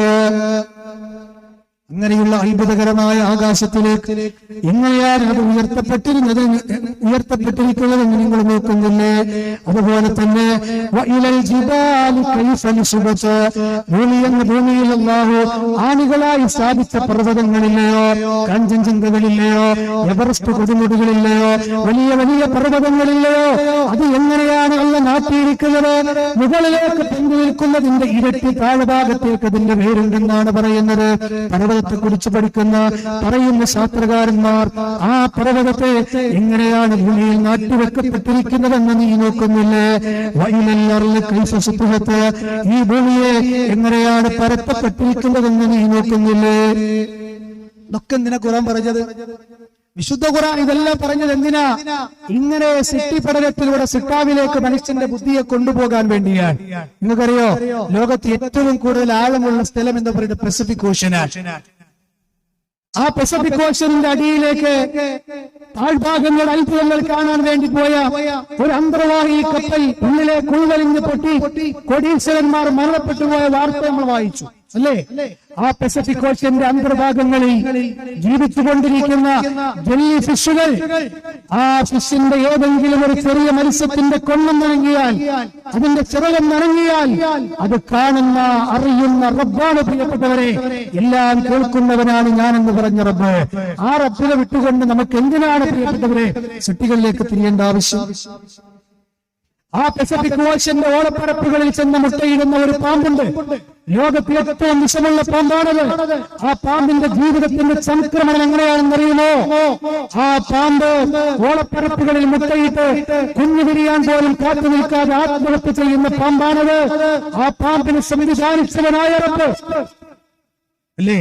ആ റബ്ബിലേക്കാണ് പ്രിയപ്പെട്ടവരെ ഈ പ്രോഗ്രാം സംഘടിപ്പിച്ച് ഞങ്ങൾക്ക് നിങ്ങളെ ക്ഷണിക്കാനുള്ളത്. അല്ലാതെ ഏതെങ്കിലും ഒരു ജില്ലയിലുള്ള ഒരു ഔലിയിലേക്കല്ല, ഏതെങ്കിലും ജില്ലയിലുള്ള ജാറങ്ങളിൽ കിടക്കുന്ന മഹാന്മാരിലേക്കല്ല. കോഴിക്കോട് ജില്ലയിലുള്ള ഒരു ചെറിയ പ്രദേശത്തുള്ള മടവൂർ എന്ന് പറയുന്ന പ്രദേശത്തുള്ള ഒരു മനുഷ്യനെ കുറിച്ച് പറയുന്നത് അദ്ദേഹമാണ് അല്ലാഹ് എന്നാൽ എവിടെയെത്തി? അദ്ദേഹമാണ് ലോകം നിയന്ത്രിക്കുന്നത് എന്നാൽ എവിടെയെത്തി? എത്രത്തോളം എന്ന് ചോദിച്ചാൽ അദ്ദേഹം അന്ന് കണ്ണടച്ചു കഴിഞ്ഞാൽ ആകാശത്തിന്റെ വിഹായസിലൂടെ പറക്കുന്ന ഫ്ലൈറ്റുകൾ കൂട്ടുമുട്ടുമെന്നാൽ എവിടെയെത്തി? എന്തെല്ലാം പറഞ്ഞു പരത്തി? ഇതൊക്കെ അള്ളാഹുവിന്റെ ദീനിന് നിരക്കുന്ന കാര്യങ്ങളാണോ? ഇതൊക്കെ അള്ളാഹുവിന്റെ ദീൻ പഠിപ്പിച്ച കാര്യങ്ങളാണോ? CM മടവൂർ എന്ന് പറയുന്ന ആ മനുഷ്യനെ വ്യക്തിഹത്യ നടത്താനല്ല പറയുന്നത്. എന്റെ ശബ്ദം ശ്രമിക്കുന്ന സമസ്തക്കാരോട് ഞാൻ പറയാം, നിങ്ങൾ എഴുതി വെച്ച മൗലൂദ് കിതാബിൽ CM മടവൂരിനെ കുറിച്ച് എന്താ പറഞ്ഞത്? അദ്ദേഹത്തിന്റെ വലതുകാലിന്റെ ചെറുവിരലിൽ അദ്ദേഹത്തിന് മരണത്തിന്റെ സമയത്ത് പഴുപ്പ് ബാധിച്ചിരുന്നു. എങ്ങനെ? ഷുഗർ ബാധിച്ചതാ. മുദബ്ബിറുൽ ആലമിന് ഷുഗർ ബാധിച്ചു. ആ മുദബ്ബിറുൽ ആലമിന്റെ വലതുകാലിലുള്ള ചെറുവിരലിന് ഷുഗർ ബാധിച്ചപ്പോൾ പഴുപ്പ് വന്നപ്പോൾ ഡോക്ടർ പറഞ്ഞു CM അത് മുറിക്കണം, അല്ലെങ്കിൽ പ്രശ്ന. CM മടവൂർ പറഞ്ഞു ഞാൻ സമ്മതിക്കൂല, എനിക്ക് പേടിയാണ്, ഞാൻ സമ്മതിക്കൂല. ഇതൊക്കെ ആലോചിക്കണം. മുദബ്ബിറുൽ ആലം എന്ന് പറയുന്ന ഒരാളായി പറയുന്നത് എന്റെ ചെറിയ വിരൽ മുറിക്കാൻ ഞാൻ സമ്മതിക്കൂല. ഇനി മാത്രമല്ല, അദ്ദേഹം മരണം വരെ ആ വേദന വെച്ചുകൊണ്ടാണ് ജീവിച്ചത് എന്ന് എഴുതി വെച്ചിട്ടില്ലേ? ശ്രദ്ധിക്കോ? ഇല്ലല്ലോ പ്രിയപ്പെട്ടവരെ. ഞാൻ ചോദിക്കുകയാണ് പ്രിയപ്പെട്ടവരെ, ആ ചെറിയ വിരലിനെ പോലും നിയന്ത്രിക്കാൻ കഴിയാത്ത മനുഷ്യനെയാണോ ലോകം നിയന്ത്രിക്കാനല്ല ഏൽപ്പിച്ചത്? അദ്ദേഹത്തിന്റെ റൂഹിനെ വരെ നിയന്ത്രിക്കാൻ കഴിയാത്ത മനുഷ്യനെയാണോ ലോകം നിയന്ത്രിക്കാനല്ല നിശ്ചയിച്ചത്? അദ്ദേഹത്തിന്റെ ഹാർട്ടിനെ വരെ നിയന്ത്രിക്കാൻ കഴിയാത്ത മനുഷ്യനെയാണോ അല്ലാഹു സുബ്ഹാനഹു വ തആല ഈ മുദബ്ബിർ ഈ ലോകത്തിന്റെ നിയന്ത്രണം ഏൽപ്പിച്ചത്? എന്താണ് ഈ പറയുന്നത്? എത്ര അബദ്ധജടിലമാണ് ഈ സംസാരം. ഇങ്ങനെ അങ്ങ് നോക്കിക്കഴിഞ്ഞാൽ സഹോദരങ്ങളെ, ഒരുപാട് അതിവാദങ്ങളാണ് ഇന്ന് നമ്മുടെ നാടുകളിൽ സഹോദരങ്ങളെ പല ആളുകളും പറഞ്ഞുകൊണ്ടിരിക്കുന്നത്. ഇതൊക്കെ പറഞ്ഞാലും പറയും അല്ലേ, ഇതൊക്കെ പറഞ്ഞാൽ എന്താ പറയാ, അതെല്ലാം ശരിയാണ്, പക്ഷെ നിങ്ങൾ ഞങ്ങളെ മുശ്രിക്കും കാഫിറുമാക്കുന്നത് എന്തിനാ എന്ന് ചോദിക്കാറുണ്ട്. ഞാൻ അത്തരം വർത്തമാനം പറയുന്ന ആളുകളോട് തൊട്ടടുത്ത പ്രദേശത്തിന് പ്രോഗ്രാം സംഘടിപ്പിച്ചപ്പോ കേരളത്തിന്റെ എല്ലാ ജില്ലകളിലും ഇത്രത്തോളം നിങ്ങള് കഴിഞ്ഞ 2-3 ദിവസങ്ങൾക്ക് മുമ്പ് ഞാൻ ആലപ്പുഴയിലെ അമ്പലപ്പുഴ എന്ന പറയുന്ന സ്ഥലത്തേക്ക് തസ്ഫിയ പ്രോഗ്രാമിന് പോയി. കഴിഞ്ഞ 3-4 ദിവസങ്ങൾക്ക് മുമ്പ് അവിടെ എത്തിയപ്പോ ഒരാളിനോട് ചോദിക്കണേ, സർ നിങ്ങൾ കാസർഗോഡല്ലേ? അതെ, ആ കാസർഗോഡ് പ്രദേശത്ത് ഒരു അടി നടന്നത് കേട്ടല്ലോ, പരിപാടി നടക്കുന്ന സ്ഥലത്ത്. അതെ, അവിടെ ഒരു പ്രദേശത്ത് അവിടെ വരെ ആ വാർത്ത എത്തി. അത് കാട്ടു തീ പടരുന്നത് പോലെ കേരളത്തിന്റെ എല്ലാ സ്ഥലങ്ങളിലും ആ വാർത്ത പരന്നു അല്ലേ? ഞാൻ ആ വാർത്ത പരന്നു എന്ന് പറയാനല്ല പറയണത്. എന്തുകൊണ്ടാണ് അവിടുത്തെ യുവാക്കൾ വൈകാരികരായത്? എന്തിനു വേണ്ടിയായിരുന്നു? എന്റെ പ്രിയപ്പെട്ട സഹോദരങ്ങളെ, നമ്മൾ അവരെ മുശ്രിക്കും കാഫിറുമാക്കുന്നു എന്ന് പറഞ്ഞത് കൊണ്ടല്ലേ? ആര് പറഞ്ഞു നിങ്ങൾ മുശ്രിക്കാകല്ലേ, കാഫിറാകല്ലേ, നിങ്ങൾ ഏകദൈവാരാധനയിലേക്ക് വരൂ എന്ന് പറയാനാണ് നിങ്ങൾ അവിടെ പ്രോഗ്രാം സംഘടിപ്പിച്ചത്. അല്ലാതെ നിങ്ങൾ നിങ്ങളെ പ്രാർത്ഥനകൾ മഹാന്മാരിലേക്ക് തിരിച്ചോ, അല്ലെങ്കിൽ അമ്പിയാക്കന്മാരിലേക്ക് തിരിച്ചോ, ഇന്ന തങ്ങന്മാരിലേക്ക് തിരിച്ചോ എന്ന് പറയാനല്ല. അത്തരം ആളുകളാണ് നിങ്ങളെ ശിർക്കിലേക്ക് ക്ഷണിക്കുന്നത്. അത്തരം ആളുകളാണ് നിങ്ങളെ കുഫ്റിലേക്ക് ക്ഷണിക്കുന്നത്. ഞങ്ങൾ പറയുന്നത് എന്താണ്? നിങ്ങൾ അതിലേക്കൊന്നും പോയി വിശ്വാസത്തെ കേടുവരുത്തല്ല, നിങ്ങൾ തൗഹീദിലേക്ക് വാ. അല്ലാതെ ഇന്നാളെ മുശ്രിക്ക് ഓ മുശ്രിക്ക് എന്ന് പറയുന്ന പണി നമുക്കില്ല. സഹോദരങ്ങളെ, മക്കയിലെ മുശ്രിക്കീങ്ങളായ ആളുകളെ വിശ്വാസത്തെ കുറിച്ച് ഖുർആൻ പറഞ്ഞെന്താ? എല്ലാം സൃഷ്ടിച്ചത് റബ്ബാണെന്ന് അവർ പറഞ്ഞിട്ടുണ്ട്. പക്ഷെ പാവപ്പെട്ട ഈ നാട്ടിൽ ആളുകൾ പറഞ്ഞ ഉസ്താദന്മാർ പറഞ്ഞു പഠിപ്പിക്കൽ എന്താണ്? അതെ, ഈ ലോകത്തിന്റെ സിട്ടാവ് റബ്ബാനി എന്ന് മക്കാ മുശ്രിക്കുകൾ വിശ്വസിച്ചത് ഒരു സാങ്കല്പിക റബ്ബിലാണ്. നമ്മളൊക്കെ വിശ്വസിക്കുന്ന യഥാർത്ഥ റബ്ബിലല്ല, അവർ വിശ്വസിച്ചത് വേറെ റബ്ബിലാണ് എന്ന് പറഞ്ഞുകൊണ്ടാണ് ആളുകളെ പറ്റിക്കാറുള്ളത്. അപ്പൊ ഈ ആയത്ത് എന്താ ചെയ്യാ? ഏതായത്ത്? ഖുർആനിലെ 29-61 എന്ത് ചെയ്യും? എന്താ ഖുർആൻ പറഞ്ഞത്? വലഇൻ സഅൽതഹും മൻ ഖലഖസ് സമാവാതി വൽ അർള ലയഖൂലുന്ന അല്ലാഹ്. ആകാശഭൂമികളെ സൃഷ്ടിച്ചതാരാണ്? നിന്റെ ശരീരത്തെ സൃഷ്ടിച്ചതാരാണ്? പല ഭാഗങ്ങളിൽ അല്ലാഹു പല ചോദ്യങ്ങളാണ് ചോദിക്കുന്നത്. ആകാശഭൂമികളെ സൃഷ്ടിച്ചതാരാണ് എന്ന് മക്കാ മുശ്രിക്കായ അബൂജഹലിനോട് ചോദിക്കുമ്പോ അവൻ പറഞ്ഞിരുന്നു, എന്ത് ലാത്തയാണെന്നല്ല, ഉസ്സയാണെന്നല്ല, മനാത്തയാണെന്നല്ല, ഇബ്രാഹിം നബിയാണെന്നല്ല, ഇസ്മായിൽ നബിയാണെന്നല്ല, അത് തീർച്ചയായും അല്ലാഹുവാണ്. അപ്പൊ ഒരു കാര്യം മനസ്സിലായി, ഓൽക്ക് അവിടെ പിഴച്ചില്ല, റുബൂബിയത്തിൽ പിഴച്ചില്ല, പിന്നെ എവിടെയാണ് അവർക്ക് പിഴച്ചത്? അള്ളാഹുവിന് കൊടുക്കേണ്ട എല്ലാ ആരാധനകളും അവർ അള്ളാഹ്ക്ക് മാത്രമാക്കിയില്ല. അവർ പല കാരണങ്ങൾ പറഞ്ഞുകൊണ്ട് ഇബ്രാഹിം നബിക്ക് കുറച്ചു കൊടുത്തു, പല കാരണങ്ങൾ പറഞ്ഞുകൊണ്ട് ഇസ്മായിൽ നബിക്ക് കൊടുത്തു, പല കാരണങ്ങൾ പറഞ്ഞുകൊണ്ട് മഹാന്മാരായ ലാത്തക്കും മുസ്ദക്കും കൊടുത്തു. ഈ പറഞ്ഞതൊന്നും ചില്ലറക്കാരല്ലോ. ലാത്തയാരാണ്?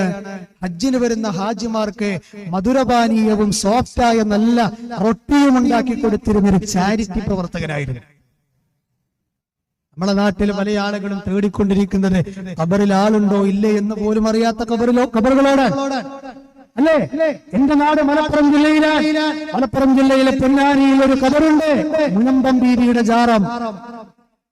ആ മുനമ്പം ബീവിയുടെ ജാറത്തെ കുറിച്ച് എന്താ പറയുന്നത്?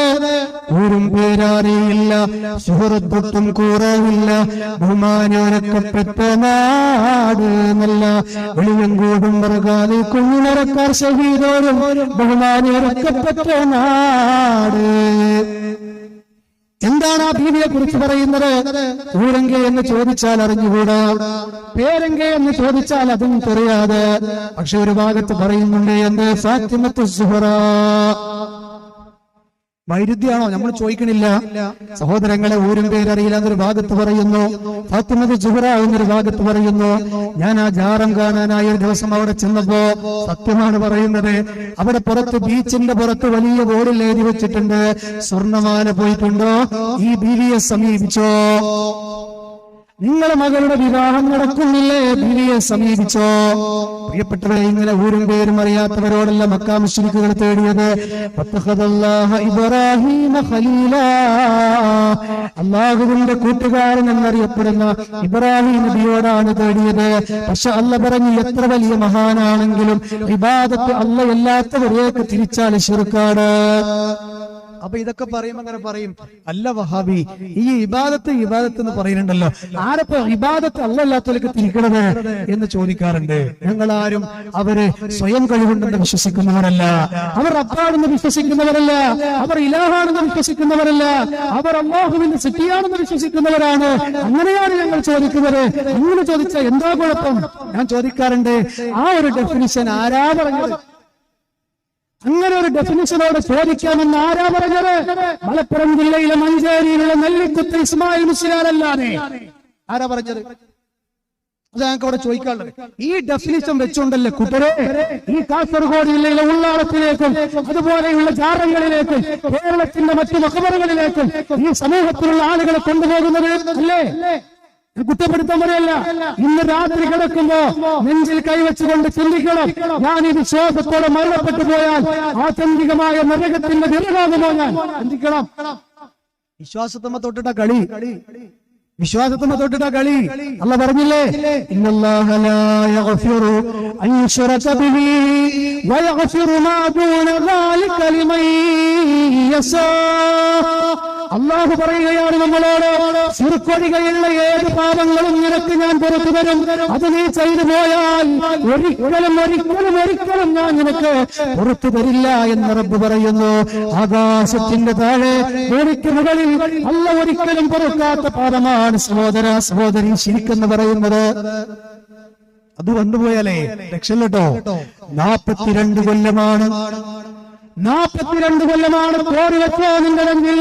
42 കൊല്ലമാണ് പ്രവാചകന്റെ പിതൃവ്യനായ അബൂ താലിബ് കാവയിലും മജന്നായിലും തൗഹീദ് പറയുന്ന പ്രവാചകന് കാവലിരുന്നത്. എത്രത്തോളം എന്നറിയുമോ? അബൂ താലിബിന്റെ നിലമടക്കുകളിൽ ഖുറൈശി കൂട്ടം ഇസ്ലാമിന്റെ മെമ്പർമാരെയും ബനൂ ഹാസിം കുടുംബത്തെയും ബനൂ അബ്ദുൽ മുത്തലിബ് കുടുംബത്തെയും ഘരാവോ ചെയ്തപ്പോ പച്ചവെള്ളം കൊടുക്കാതെ, ഭക്ഷണം കൊടുക്കാതെ, മുടിവെട്ടി കൊടുക്കാതെ നിസ്സഹകരണം പ്രഖ്യാപിക്കുകയാണ് ആ ലോകത്തിന്റെ പ്രവാചകൻ. ആ അബൂ താലിബിന്റെ നിലമടക്കുകളിൽ കിടക്കുമ്പോ അബൂ താലിബ് ഹബീബായ പ്രവാചകനാകുന്ന ആ 6 അടി പൊക്കമുള്ള മനുഷ്യൻ ഇറങ്ങിക്കഴിഞ്ഞാൽ അബൂ താലിബ് കോരിയെടുക്കുകയാണ് പ്രവാചകനെ.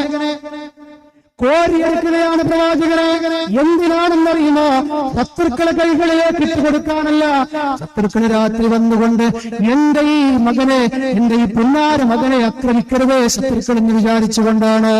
എന്നിട്ട് മുഹമ്മദ് നബി കടന്നിരുന്ന സ്ഥലത്ത് ആ അബൂ താലിബിന്റെ മകനായ അലിയെ, അബൂ താലിബിന്റെ മകനായ ജഅഫറിനെ കൊണ്ടുവന്ന് കിടത്തിയിരുന്നു എന്ന് പറയുമ്പോ ആ അബൂ താലിബ് എത്രയാണ് ഹബീബിനെ സ്നേഹിച്ചത്. പക്ഷേ അദ്ദേഹത്തിന്റെ ആദർശം ശിർക്കായിരുന്നു.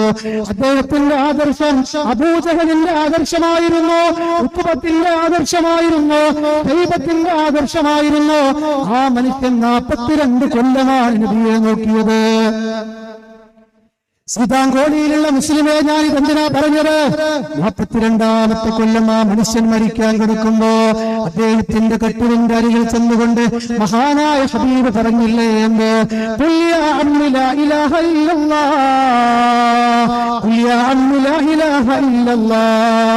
എന്റെ പൊന്നു പിതറിയ, നിങ്ങളൊന്ന് ലാ ഇലാഹ ഇല്ലല്ലാഹ് ചൊല്ലുമോ? എന്തിനു വേണ്ടിയാണ് ഈ മരണക്കട്ടിൽ കിടക്കുന്ന നിങ്ങള് ഒന്ന് എണീറ്റ് വന്ന് വീണ്ടും ദഅവത്ത് ചെയ്യാൻ ഒരാളെ കൂടെ കിട്ടണല്ലോ എന്ന് വിചാരിച്ചിട്ടല്ല.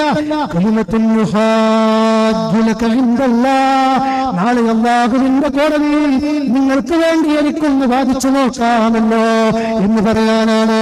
പക്ഷേ പ്രവാചകന്റെ മുഖത്ത് നോക്കി അബൂ താലിബ് പറഞ്ഞതെന്താണ്?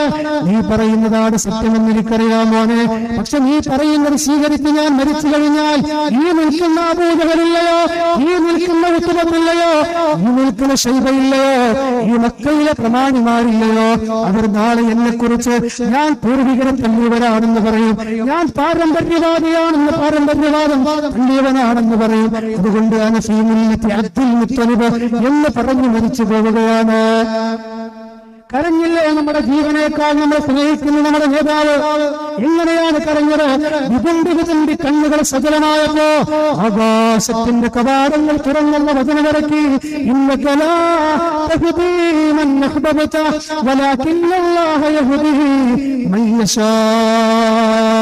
ഓ പ്രവാചക, അങ്ങ് ഉദ്ദേശിക്കുന്നവരെ സന്മാർഗത്തിന്റെ പാന്താവിലേക്ക് കൊണ്ടുവരാൻ നിങ്ങൾക്ക് കഴിയില്ല നബിയേ. അത് അല്ലാഹ് ഉദ്ദേശിക്കുന്നവർക്കാണല്ലോ കൊടുക്കുക. ആ അബൂ താലിബ് പോലും ശിർക്ക് ചെയ്ത് മരിച്ചപ്പല്ല പറഞ്ഞതെന്താണ്? അദ്ദേഹവും നരകത്തിന്റെ വിറകാണ്.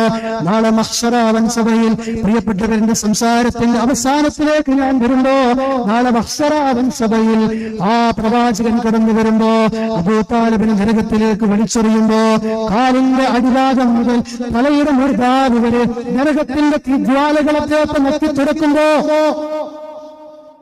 നരകത്തിന്റെ തീജ്വാലകൾ അദ്ദേഹത്തെ നോക്കി തുടക്കുമ്പോ പ്രവാചകൻ പറയുകയാണ് റബ്ബിനോട്, റബ്ബേ എന്റെ പൊന്നളാപ്പേ, അല്ലാഹുവേ കുറഞ്ഞ ശിക്ഷ നീ കൊടുക്കണമേ. അവിടെയും നബി പറഞ്ഞത് എന്തല്ല, നരകത്തിൽ നിന്ന് രക്ഷപ്പെടുത്തണേ എന്നല്ല, കഴിയില്ല. അതിന് കാരണം എന്തേ എന്നറിയുമോ?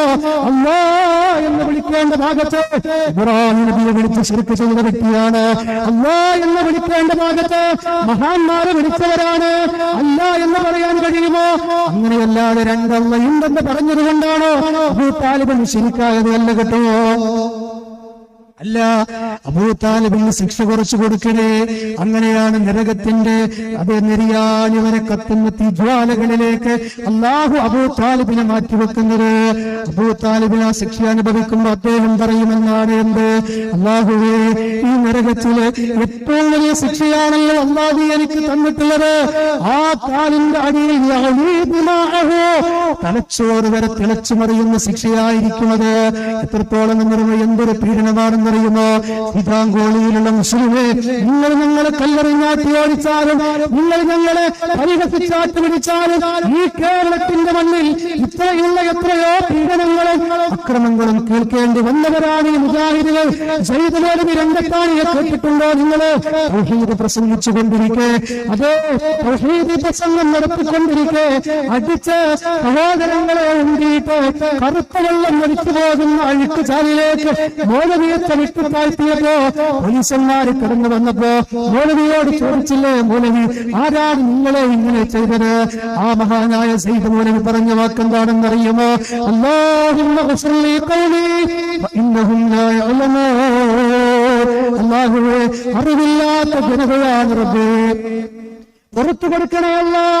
ഈ കാസർഗോഡ് ജില്ലയിൽ നിങ്ങൾ ഞങ്ങളെ തെരുവളിഞ്ഞ് ആട്ടിയോടിച്ചാലും പരിഹസിച്ചാലും നിങ്ങൾക്ക് വേണ്ടി ഞങ്ങൾ ഇവിടെ പ്രാർത്ഥിക്കുകയാണ്. 10 കിലോമീറ്റർ അപ്പുറത്തുള്ള കുറച്ചപ്പുറത്തുള്ള സഹോദരങ്ങളോട് വളരെ മോശപ്പെട്ട വാക്കുകൾ പ്രയോഗിച്ച് തെരുവിളിച്ച സഹോദരനില്ലയോ? ഞാൻ എന്റെ മനസ്സിൽ വെച്ചുകൊണ്ട് പ്രാർത്ഥിച്ചു, മുജാഹിദുകൾ പ്രാർത്ഥിച്ചു, ആ സഹോദരങ്ങളെ പുറത്തു കൊടുക്കട്ടെ. അറിവില്ലാത്ത സമൂഹമാണ്. അതേ ഇവിടെയും ഞങ്ങൾക്ക് പറയാനുള്ളൂ. ത്വായിഫിന്റെ മടലാരിഞ്ഞെത്തി മലകൾ താണ്ടിക്കൊണ്ട് ഹാരിസയുടെ കൂടെ പ്രവാചകൻ കടന്നുപോയപ്പോ അവിടെ നിന്ന് ഏറെ കിട്ടി തിരിച്ചു പോരുമ്പോ ഹബീബായ പ്രവാചകൻ പറഞ്ഞ വാക്കാണത്. ഉഹദിന്റെ രണഭൂമിയിൽ തലക്ക് വെട്ട് കിട്ടിയപ്പോ മുഖത്ത് പുറത്തിറക്കിയുടെ ആണി നിറച്ചു കയറിയപ്പോ അതിനേക്കാൾ വലിയ മുറിവ് മനസ്സിലായപ്പോ പ്രവാചകൻ നെറ്റിയിലൂടെ വലിച്ചിറങ്ങുന്ന രക്തം കൈകൊണ്ട് തുടച്ചിട്ട് പ്രവാചകൻ പറഞ്ഞ വാക്കുണ്ട്,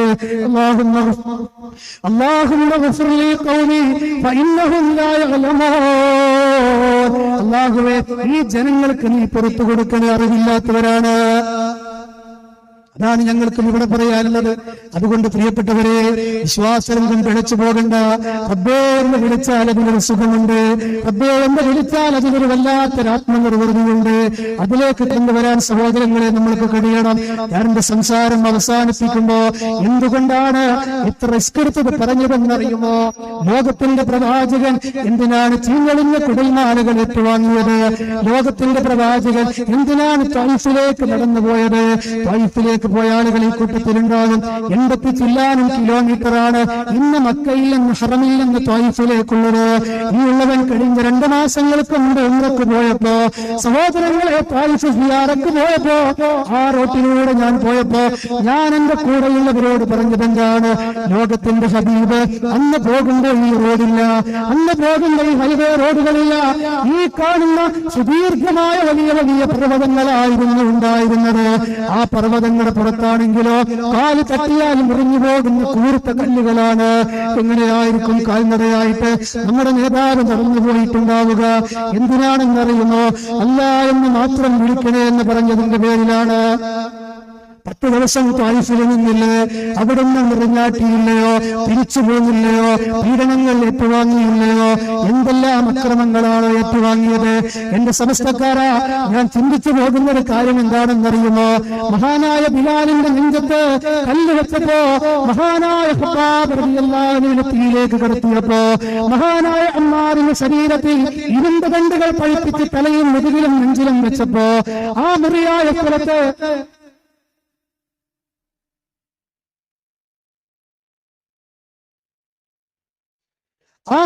സ്ഥലത്ത് തൊട്ടടുത്ത ദിവസം വലിയ കമ്പികൾ കൊണ്ടും അതുപോലെ തന്നെ കൂർത്ത കമ്പുകൾ കൊണ്ടും കുത്തിയപ്പോ, അതുപോലെ തന്നെ ഈ അമ്മാറിന്റെ ഉമ്മയായ മഹാമഹതിയായ സുമയ്യ ബീവിയെ പീഡിപ്പിച്ചപ്പോ, അതുപോലെ തന്നെ സുമയ്യയുടെ ഭർത്താവായ യാസിനെ പീഡിപ്പിച്ചപ്പോ അവർ ഒരിക്കലെങ്കിലും പറഞ്ഞു, ഇത് എന്റെ ചോദ്യമാണ്. ഇന്ന് നിങ്ങൾ ഈ ശ്രീരാങ്കോടിയിലെ മുസ്ലിമീങ്ങൾ ചിന്തിക്കണേ, ആ ഹബ്ബാബിന്റെ തീജ്വാലകളേറ്റപ്പോ. അതുപോലെ തന്നെ പ്രിയപ്പെട്ടവരെ, മഹാനായ ബിലാലിന്റെ നെഞ്ചത്ത് വലിയ കല്ലുകൾ വെച്ചപ്പോ ബിലാലിനോട് ഉമയ്യത്ത് പറഞ്ഞത് 1 കണ്ടീഷനാണ്. ബിലാലിനോട് ഉമയ്യത്ത് പറഞ്ഞത് 1 കണ്ടീഷനാണ്. ആ കണ്ടീഷൻ എന്താണെന്നറിയുമോ? ബിലാലേ വിളിക്കടോ ലാത്തയോ, ബിലാലേ വിളിക്കടോ ഉസ്സവേ, വിളിക്കടോ മനാത്തേ എന്ന് പറഞ്ഞു. ബിലാൽ പീഡനങ്ങൾ അനുഭവിച്ചപ്പോൾ ചോദിച്ചതെന്താണ്? കൊടുത്ത കഴിവിൽ നിന്നാണോ ചോദിക്കേണ്ടത്? അതല്ല വേറെ ഏതെങ്കിലും രൂപത്തിലാണോ ചോദിക്കേണ്ടത്? റബ്ബാണെന്നുള്ള വിശ്വാസത്തിലാണോ ചോദിക്കേണ്ടത്? ചോദിച്ചോ? അങ്ങനെയാണ് ഞാൻ വിളിച്ചോളാന്ന് പറഞ്ഞോ? ഇല്ലല്ലോ പ്രിയപ്പെട്ടവരെ. അല്ലാ എന്നുള്ള വാക്കല്ലാതെ അവരുടെ നാവിൽ നിന്ന് വന്നോ? ഇതൊക്കെ പഠിപ്പിച്ച മുസ്ലിമീങ്ങളാണിന്ന് ജാറങ്ങളിൽ നിന്ന് ജാറങ്ങളിലേക്ക് യാത്ര ചെയ്യുന്നത്, മഹാന്മാരോട് വിളിച്ചു തേടിക്കൊണ്ടിരിക്കുന്നത്, അതുപോലെയുള്ള മൗലിക കിതാബുകളിലൂടെ മഹാന്മാരോട് തേടിക്കൊണ്ടിരിക്കുന്നത്. എന്താണത് വേണ്ട എന്ന് പറയാൻ കാരണമെന്നറിയുമോ? ഞാൻ നേരത്തെ പറഞ്ഞില്ലേ നിങ്ങളോട്, ഒരിക്കലും റഹ്മാനായ റബ്ബ് പൊറുക്കാത്ത ശിർക്കാണത്. വിശുദ്ധ ഖുർആനിലെ 11-ാം അധ്യായ 13-ാം അധ്യായത്തിന്റെ 30-ാമത്തെ വചനം വായിച്ചോ? അതുപോലെ തന്നെ 4-ാം അധ്യായത്തിന്റെ 116 വായിച്ചോ? അതുപോലെ തന്നെ 31-ാം അധ്യായത്തിന്റെ 13-ാമത്തെ വചനം വായിച്ചോ? ഇതൊക്കെ എന്തിനു വേണ്ടിയാണെന്നറിയുമോ സഹോദരങ്ങളെ? നാളെ അതിന്റെ വിറകാകാതിരിക്കാനാണ്. ഇത് പറയുന്നതോടൊപ്പം തന്നെ ഞാൻ എന്റെ സംസാരത്തിന്റെ നേരത്തെ പറഞ്ഞില്ലേ, ചില ആളുകളോട് ഉസ്താദന്മാർ പറഞ്ഞു കൊടുക്കാറുള്ളത് കറാമത്തിന്റെ അടിസ്ഥാനത്തിൽ ചോദിക്കുന്നതാണ് എന്നാണ്. ഞാനിത് മാത്രം ഊതി പറയണം എന്താ നിങ്ങളെ, ഇത് നന്നാകാതെ ഒന്നും നന്നായിട്ട് കാര്യമില്ല. എങ്കിൽ ഞാൻ ഒരു കറാമത്തിന്റെ കഥ പറഞ്ഞുതരാം. ആ കഥ എന്താ നിങ്ങള്, മഹദിയായ മറിയം ബീബി റളിയല്ലാഹു അൻഹയ്ക്കുണ്ടായ കറാമത്ത് കേൾക്കാത്ത ആരും ശ്രീരാങ്കളിലെ മുസ്ലിങ്ങളിൽ ഉണ്ടാവില്ലല്ലോ. ഖുർആൻ പറഞ്ഞ കറാമത്താണത്. ആ കറാമത്ത് എന്ന് പറയുന്നത് മറിയം ബീവിക്ക് അതെ മസ്ജിദുൽ അഖ്സയുടെ മിഹ്റാബിന്റെ ഉള്ളിലേക്ക് ഭക്ഷണം ഇറങ്ങുന്നു. അതെങ്ങനെയുള്ള ഭക്ഷണ? മുഫസ്സിറുകൾ പറഞ്ഞത് കാണാം, തണുപ്പ് കാലത്ത് കിട്ടാത്ത ഭക്ഷണം തണുപ്പ് കാലത്ത് കിട്ടുന്നു, ചൂടുകാലത്ത് കിട്ടാത്ത ഭക്ഷണം ചൂടുകാലത്ത് കിട്ടുന്നു. ഇത് കണ്ടുവന്ന സക്കറിയായി ചോദിച്ചു, അന്നാലക്കി ഹാദാ, ഇത് എവിടുന്നാണ് മോളെ നിനക്ക് കിട്ടിയത്? മഹദിയായ മറിയം ബീവി പറഞ്ഞത് ഹാദാ മിൻ ഇൻദില്ലാഹ്, അല്ലാഹുവിന്റെ അടുക്കൽ നിന്നാണ്. ഇനിയാണ് പോയിന്റ്. കറാമത്തുണ്ടായല്ലോ, ആർക്ക് സംശയമില്ലല്ലോ. ഈ നാട്ടിലുള്ള ഉസ്താദന്മാരോട് സമസ്തക്കാർ ചെന്ന സഹോദരങ്ങൾ ചോദിക്കണം, മറിയം ബീവിയുടെ കറാമത്ത് നേരിൽ കണ്ട സക്കറിയ നബി എന്തുകൊണ്ടാണ് ഉസ്താദെ മറിയം ബീവിയോട് ഇസ്തിഹാസ ചെയ്യാതിരുന്നത്? നിങ്ങൾ ഈ ചോദ്യവുമായിട്ടായിരിക്കണം ഇവിടെ തിരിച്ചു പോകേണ്ടത്. എന്ന നാട്ടിൽ പറയണത് ഉള്ളാളം തങ്ങളോടും ഭീമാവമ്മിച്ചയോടും നാഗൂർ ഷെയ്ഖിനോടും മുനമ്പത്ത് ബീവിയോടും ഒക്കെ തേടാൻ പറയുന്നത് കറാമത്തിന്റെ അടിസ്ഥാനത്തിലാണ് പോയി. എങ്കിൽ കറാമത്ത് നേരിട്ട് കണ്ട സക്കറിയ നബി എന്തുകൊണ്ട് മറിയം ബീവിയോട് തേടിയില്ല? സക്കറിയ നബി തേടിയത് ആരോടാണ്? അള്ളാഹുവിനോട് അവിടുന്ന് വെച്ച് പ്രാർത്ഥിച്ചു എന്നാണ്. ഇതാണ് മുജാഹിദുകൾ പറയുന്നത്. ഇതാണ് സലഫികൾക്ക് പറയാനുള്ളത്. കറാമത്ത് കൊടുത്തവൻ ആരാണോ അവനെ വിളിക്കുക. എന്നിട്ട് എന്തെല്ലാം കറാമത്തുകളെ നാട്ടിൽ പറഞ്ഞുകൊണ്ടിരിക്കുന്നത് അല്ലേ? സിഎമ്മയുടെ ഊര് മൂത്രയിക്കാൻ പോയപ്പോ പാമ്പ് കടിച്ചു, ആളുമാറി കടിച്ചതാണ് പോൽ. അത് അറിഞ്ഞ പാമ്പ് തലയടിച്ച് ആത്മഹത്യ ചെയ്തു. ഒരു ഉസ്താദ് പ്രസംഗിച്ചതാണ്. ആര് പറഞ്ഞു എന്ന് ചോദിച്ച പറയും, ഇന്ന ഷെയ്ഖുന ഇന്ന ഹാജിയർ എപ്പോഴും ജീവിച്ചിരിപ്പുണ്ട്, ആരാ നിന്നോട് ചോദിക്കരുത് ഞാൻ പറയൂല. ഇങ്ങനെ പറയലേ. ഇതാണ് സനത്. മലപ്പുറം ജില്ലയിലെ ഹാജിയരാണ് സനത്, അതിന്റെ അപ്പുറത്തേക്കില്ല. ഇങ്ങനത്തെ കറാമത്തുകൾ അല്ലേ? മാത്രമല്ല മലപ്പുറം ജില്ലയിലെ ഒരു മനുഷ്യന് 2 കബറാൻ. എന്റെ സഹോദരങ്ങളെ ചിന്തിക്കേ, ഞാൻ കളിയാക്കാൻ പറയല്ല. ഒരാൾക്ക് 2 കബറാൻ. ആ ഔലിയയുടെ പേര് തന്നെ യാഹൂം തങ്ങൾ എന്നാണ്. യാഹൂം തങ്ങൾക്ക് 2 കബറുണ്ടായതിന്റെ പിന്നിൽ ഒരു സബബ് നുസൂലുണ്ട്. എന്താ? യാഹൂം തങ്ങൾ എന്ന് പറയുന്ന മനുഷ്യൻ മരിച്ചപ്പോ 2 മഹല്ലേർ അടിയായി. എന്തിനാന്ന് അറിഞ്ഞൂടെ? മയ്യത്തിന് അടി കൂടണം. അല്ലാഹു അലം. അയാൾ എവിടെങ്കിലും കൊണ്ടുപോയി മര്യാദക്കണം മറമാടിയ പോരെ. ഇത് എന്റെ മനസ്സിലുള്ള ചോദ്യം ചോദിക്കുക, കളിയാക്കാൻ ചോദിക്കല്ല. എന്തിനാ ഈ മയ്യത്തിന് അടി കൂടണേ? ഇത് ചൂഷണമാണ് എന്നൊരു ബുദ്ധിയുള്ളവൻ ചിന്തിച്ചാൽ അവനെ കുറ്റം പറയാൻ പറ്റുമോ? ഈ മയ്യത്തുണ്ട് എന്തൊക്കെ പരിപാടി ഇവർക്ക് ഉണ്ട് എന്ന് ചിന്തിച്ചാല്. സഹോദരങ്ങളെ, 2 മഹല്ലുകാർ തമ്മിൽ അടിയായിട്ട് പ്രശ്നമായിട്ട് 3 ദിവസം അയാളെ മയ്യത്ത് മറമാടിയില്ലെന്നാണ്. 3 ദിവസം. എന്നിട്ട് അവസാനം ടിസ്റ്റ് സംഭവിച്ചെന്താണെന്നറിയോ? ആ നാട്ടിലുള്ള പള്ളിയിലെ മെയിൻ കാദിയാര് ഉറങ്ങുമ്പോ, കാദിയാർ ഉസ്താദ് ഉറങ്ങുമ്പോ ഉറക്കത്തേക്ക് യാഹൂം തങ്ങൾ വന്നു. കിനാവില് വന്നുകൊണ്ട് ഉസ്താദിനോട് പറഞ്ഞു, എത്ര ബഹുമാനപ്പെട്ട ഉസ്താദേ, നിങ്ങൾ 2 മഹല്ലുകാർ എനിക്ക് വേണ്ടി തല്ലല്ലേ, നിങ്ങൾ എനിക്ക് വേണ്ടി നിങ്ങൾ അടികൂടല്ലേ, നിങ്ങൾ 2 കബർ അവിടെ ഇവിടെ കുത്തിക്കോ, ഞാനിന്ന് മാറി മാറി വന്ന് കിടന്നു തന്നോളാ.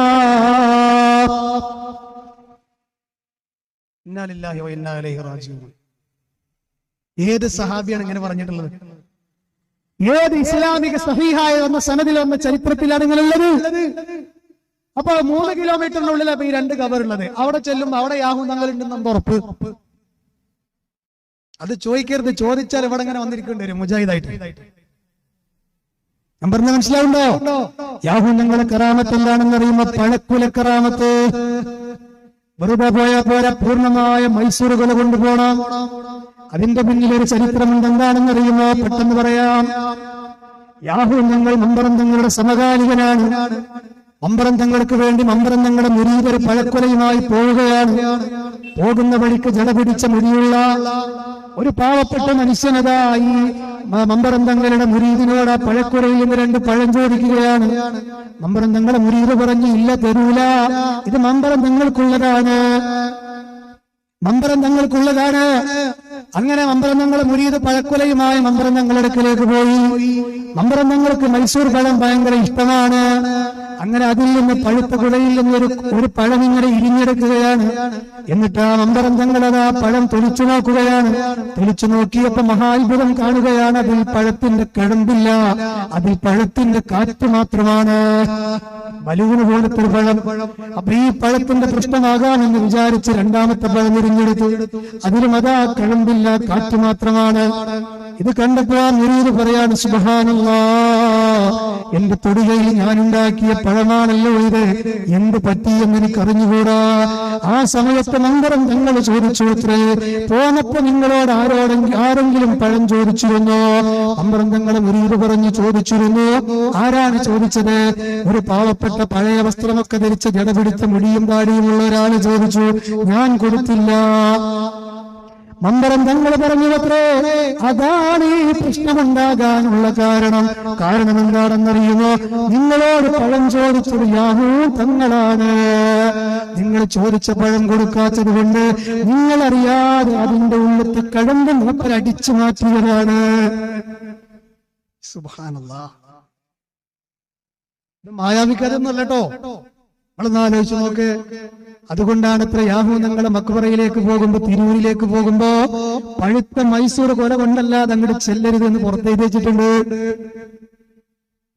മുറാദ് ഹാസിലാകണോ അത് നേന്ത്രക്കൊല പറ്റില്ല, പിന്നെയോ മൈസൂർ കൊല തന്നെയാകണം. എന്നിട്ട് അവിടെ കൊണ്ടുപോയി വെക്കുമ്പോ ഒരു മുജാഹിദ് ഇവിടുത്തെ സമസ്തക്കാരനോട് ചോദിക്കുകയാണ്, അത് വെച്ചുകൊണ്ട് എന്തിനാ മരിച്ചുപോയാവും നിങ്ങൾക്ക് പഴം? ഇതൊരു ചോദ്യല്ലേ? അയാൾ തിന്നോ? ഇല്ല. എന്നാൽ ആ പഴക്കൊല ചെയ്യുന്നെന്താണെന്നറിയോ? അവിടെ ഇങ്ങനെ കുമിഞ്ഞു കൂടുമ്പോ ആ പഴക്കൊല ഇങ്ങനെ എടുത്തിട്ട് അപ്പുറത്തൊരു പച്ചക്കറി കടണ്ട് ഓല ഈ ജാറ കമ്മിറ്റി പോലും ടൈപ്പില. അവരെന്ത് ചെയ്യും? ഈ പഴക്കൊല അങ്ങോട്ട് കൊണ്ടുപോയി കൊടുക്കും. എന്നിട്ട് അവിടുന്ന് അതേ പഴക്കൊലയാണ് ആര് മേടിക്കണത്? അടുത്ത വണ്ടി എടുത്ത് വരുന്ന ആൾക്കാർ മേടിച്ചാണ് കൊണ്ടേക്കണത്. ഒരു ഗിവൺ ടേക്ക് പോളിസി, ഒരു കൊണ്ടുകൊടുക്കൽ നല്ല സമ്പ്രദായം. മതേതര ഇന്ത്യയല്ലേ നിനക്ക് വേണ്ടേ? അല്ലേ? എന്റെ പ്രിയപ്പെട്ടവരെ, ഇത് ചൂഷണമല്ലാതെ പിന്നെ എന്താ? അതുകൊണ്ട് നിങ്ങളെ കയ്യിൽ 5 പൈസ ചെലവാക്കാതെ, ഒരു പഴക്കുലയും ചെലവാക്കാതെ, നിങ്ങളുടെ ഭാര്യയുടെ ശരീരത്തിലുള്ള ആഭരണം ചെലവാക്കാതെ, എല്ലാത്തിനും കഴിയുന്ന റബ്ബുണ്ടോ അവരെ പിടിച്ചോ. 5 പൈസ ചെലവില്ല. ചൂഷണം നടക്കുന്നിടത്തും കള്ളത്തരങ്ങളിടത്തും ഒക്കെ ചെലവാ, പക്ഷെ അവിടെ ചെലവില്ല. എവിടെ? റബ്ബിന്റെ അടുക്കൽ. അതുകൊണ്ട് സഹോദരങ്ങളെ, യഥാർത്ഥ തൗഹീദിലേക്ക് മടങ്ങുക. എല്ലാ വിരോധങ്ങളും മാറ്റിവെച്ച് നിങ്ങൾ ആരും ഇതൊക്കെ മടങ്ങണമെന്ന് മുജാഹിദാകണം നമ്മൾ ആരും പറയാനല്ലേ വയല്. പിന്നെന്താ നിങ്ങള് പ്രധാനപ്പെട്ട ഞങ്ങളെ ദൗത്യം എന്നുള്ളത് ഇത് ഞങ്ങൾ നിങ്ങൾക്ക് എത്തിച്ചു തരിക എന്നുള്ളതാണ്. പിന്നെ പഠിക്കാനും മനസ്സിലാക്കാനും ഇന്നു മുതൽ നിങ്ങൾ തയ്യാറാകുക. എന്നിട്ട് സഹോദരങ്ങളെ, ധാരാളം പഠിച്ച് ഹഖ് ഏതാണ് എന്ന് പറ്റുമെങ്കിൽ രാവിലെ തഹജ്ജുദിനൊക്കെ എണീറ്റ് റബ്ബിനോട് ആത്മാർത്ഥമായി പ്രാർത്ഥിച്ച് ഹക്കും ബാത്തിലും. ഇപ്പൊ ഇന്ന് അനീസ് മദനിയുടെ ഒരു ചെറിയൊരു ഷോർട്ട് വീഡിയോ കണ്ടു ഞാൻ. ഇതിൽ അദ്ദേഹം പറഞ്ഞൊരു പോയിന്റ് എന്താ? നമ്മളൊരു പേന വാങ്ങുമ്പോ, ഒരു സോപ്പ് വാങ്ങുമ്പോ അതടക്കം നമ്മൾ എത്ര വട്ടം പരിശോധിക്കുന്നുണ്ട്? അതിന്റെ മണം നോക്കും, സോപ്പിന്റെ അതിന്റെ വില നോക്കും, അല്ലേ? എല്ലാം നോക്കിയിട്ടല്ലേ വാങ്ങുള്ളൂ. ഈ ഒരു പരിശോധനയെങ്കിലും പ്രിയപ്പെട്ടവരെ നമ്മുടെ വിശ്വാസ രംഗത്ത് ഇല്ലാതെ പോയാൽ, ആചാര രംഗങ്ങൾ ഇല്ലാതെ പോയാൽ ആ ആളുകളാണ് മരണത്തിന്റെ സമയത്ത് കൈകടിക്കേണ്ടി വരുന്നത്. നാളെ പരലോകത്ത് വലിയ വില കൊടുക്കേണ്ടി വരുന്നത്.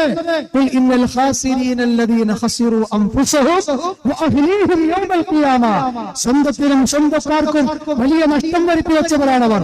അതുകൊണ്ട് മരണത്തിന്റെ സമയത്ത്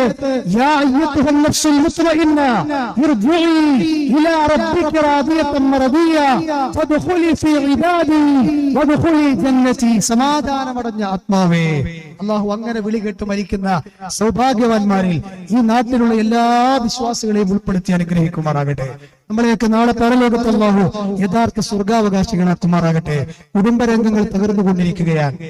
ഭാര്യയെ വഞ്ചിക്കുന്ന ഭർത്താക്കന്മാരുടെ എണ്ണം കൂടിക്കൊണ്ടിരിക്കുകയാണ്. ഭർത്താവിനെ വഞ്ചിക്കുന്ന ഭാര്യമാരുടെ എണ്ണം കൂടിക്കൊണ്ടിരിക്കുകയാണ്.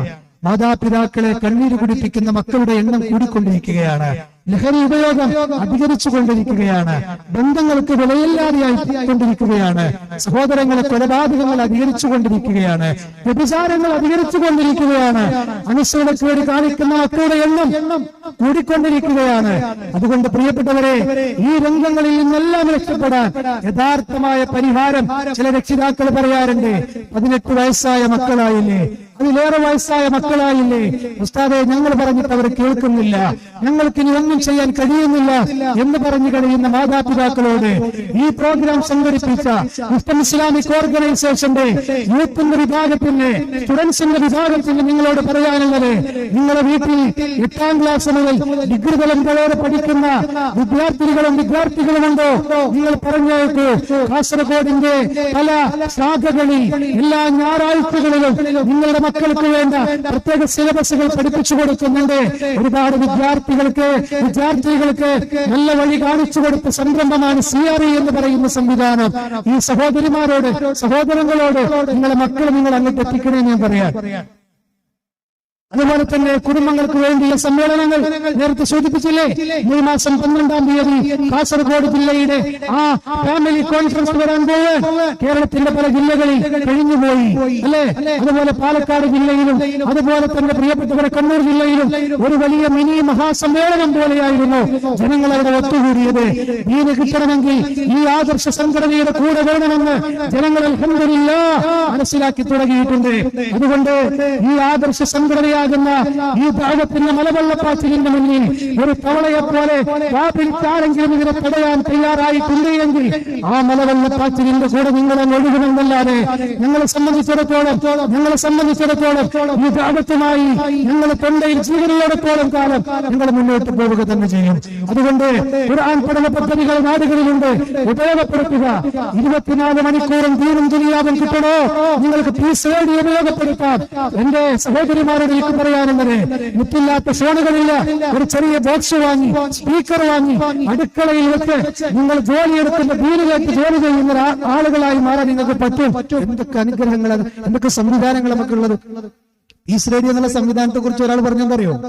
ഉസ്താദെ, ഞാൻ ഒരിക്കൽ പോലും ഒരു ഖുർആൻ ക്ലാസ്സിൽ പങ്കെടുക്കാത്ത ആളാണ്. കാരണം എനിക്ക് കഴിയില്ല. കാരണം ഞാനൊരു സുദീർഘമായ ലോറിയിൽ അന്യ സംസ്ഥാനങ്ങളിലേക്ക് പോകുന്ന ഒരാളാണ്. പക്ഷെ പീസ് റേഡിയോ വന്നതിന് ശേഷം ഞാൻ പല ഖുർആൻ ക്ലാസ്സുകളാണ് എന്റെ വണ്ടിയിൽ നിന്ന് കേൾക്കുന്നത്. എത്ര കുടുംബങ്ങൾക്ക് ജീവിതത്തെ തിരിച്ചു നൽകി ഈ പ്രസ്ഥാനം, എത്ര കുടുംബങ്ങളെ കോർത്തിളക്കി ഈ പ്രസ്ഥാനം, എത്ര ലഹരിയിലേക്കും തിന്മയിലേക്കും പോയ വിദ്യാർത്ഥികളെ കൈപ്പിടിച്ചുയർത്തി. അതുകൊണ്ട് ഈ മഹാസാഗരത്തിന്റെ കൂടെ ഒരു തുള്ളിയായി നിങ്ങൾക്കും ചേരാൻ അവസരങ്ങളുണ്ട്. എന്തിനു വേണ്ടിയാണെന്നറിയുമോ? പാലക്കാട് ജില്ലയിലെ എന്റെ പ്രിയപ്പെട്ട പ്രവർത്തകന്റെ ആക്സിഡന്റ് മരണം 5 കൊല്ലമായി എന്റെ സഹോദരിക്ക് മരണപ്പെട്ടിട്ട് ഇപ്പോഴും ഞാൻ എനിക്ക് കിട്ടുന്ന അവസരങ്ങളിലെല്ലാം അദ്ദേഹത്തെ കുറിച്ച് പറയാറുണ്ട്. ഞാൻ നേരത്തെ പറഞ്ഞില്ലേ, ആലപ്പുഴ ജില്ലയിൽ ഞാൻ ഈ പ്രസംഗം നടത്തിക്കൊണ്ടിരിക്കെ സഹോദരിയെ കുറിച്ച് പറഞ്ഞപ്പോ കൂട്ടത്തിൽ ഒരാൾ പറഞ്ഞു, അദ്ദേഹത്തിന്റെ ജ്യേഷ്ഠൻ സുഹൈൽക്ക ഇന്നിവിടെ ഉണ്ടായിരുന്നു എന്ന്. അങ്ങനെയാണ് കേരളീയ സമൂഹം ആ സഹോദരനെ ഓർക്കുന്നത്. ജർമ്മൻ സോഫ്റ്റ്വെയർ കമ്പനിയുടെ കോയമ്പത്തൂരിലെ ജോലിക്കാരനായിരുന്നു അദ്ദേഹം. ആത്മാർത്ഥനായ മുസ്ലിം യൂത്തിന്റെ പ്രവർത്തകനായിരുന്നു. കാസർഗോഡ് ജില്ലയുടെ അവസാനത്തെ പോസ്റ്റോണിലാണ് നിങ്ങളെ സഹമിക്ക് പങ്കെടുത്തത്. നിങ്ങളെ നാട്ടുകാരനാണ്. തന്റെ കുടുംബത്തെ കൂട്ടി ഹൗസ് വാമിങ്ങിന് വേണ്ടി കുടുംബത്തെ കൂട്ടി തിരിച്ചു പോകുമ്പോഴാണ് ഒരു 14 വീലുള്ള ലോറിയിൽ കാറ് ചെന്നിടിച്ച് അർദ്ധരാത്രിയോടടുത്ത സമയത്ത് സഹമിക്കയുടെ മരണ വാർത്ത വാട്സപ്പുകളിലേക്ക് ഓടി വന്നത്. ജനങ്ങളായിരങ്ങൾ ഒഴുകിയെത്തി പാലക്കാട് ജില്ലയിലെ അതേ ചിറക്കൽപ്പടി എന്ന് പറയുന്ന കുഗ്രാമത്തിലെ മദ്രസയുടെ മുറ്റത്ത് ആയിരക്കണക്കിന് ആളുകൾ, അറിയപ്പെട്ട പണ്ഡിതന്മാരും പ്രവർത്തകന്മാരും ഓടിയെത്തിയത് എന്തിനാണെന്നറിയുമോ? ഈ മഹാപ്രസ്ഥാനത്തിന്റെ കൂടെ ഒരു കയ്യൊപ്പ് നൽകിയവനായിരുന്നു സഹമിക്ക. അതുകൊണ്ടാണ് അദ്ദേഹത്തിന്റെ ഉത്തരമാസം ഇമാമ നിൽക്കുമ്പോ പറഞ്ഞത്, എന്റെ മകൻ ഫഹ്മി ഭാഗ്യവാനാണ്. കാരണം എന്താണെന്നറിയുമോ? 2 വയസ്സായ അവന്റെ മകന്റെ കൂടെ മരിക്കാൻ അവന് കഴിഞ്ഞല്ലോ എന്ന് കേട്ടപ്പോൾ ഞങ്ങൾ കരഞ്ഞുപോയി. ഇന്നും ഞങ്ങൾ അദ്ദേഹത്തിന് വേണ്ടി പ്രാർത്ഥിക്കാറുണ്ട്. ഇതാണ് ഈ ദഅവാരംഗത്ത് നിങ്ങൾ ചേർന്ന് കഴിഞ്ഞാൽ നിങ്ങൾക്ക് കിട്ടുന്ന നേട്ടം. നിങ്ങളുടെ മരണ വാർത്ത അറിഞ്ഞാൽ ഓടിയെത്താൻ കഴിയാത്ത സ്ഥലത്താണെങ്കിൽ പോലും അവിടെ എത്തി നിങ്ങൾക്ക് വേണ്ടി പ്രാർത്ഥിക്കാൻ ആളുകളുണ്ടാകും. അതുകൊണ്ട് പ്രിയപ്പെട്ടവരെ, ഇതിന്റെ കൂടെ എല്ലാ വൈരാഗ്യങ്ങളും വിദ്വേഷങ്ങളും പറഞ്ഞ് രംഗത്തിറങ്ങുക. എന്തിനു വേണ്ടി എന്നറിയുമോ?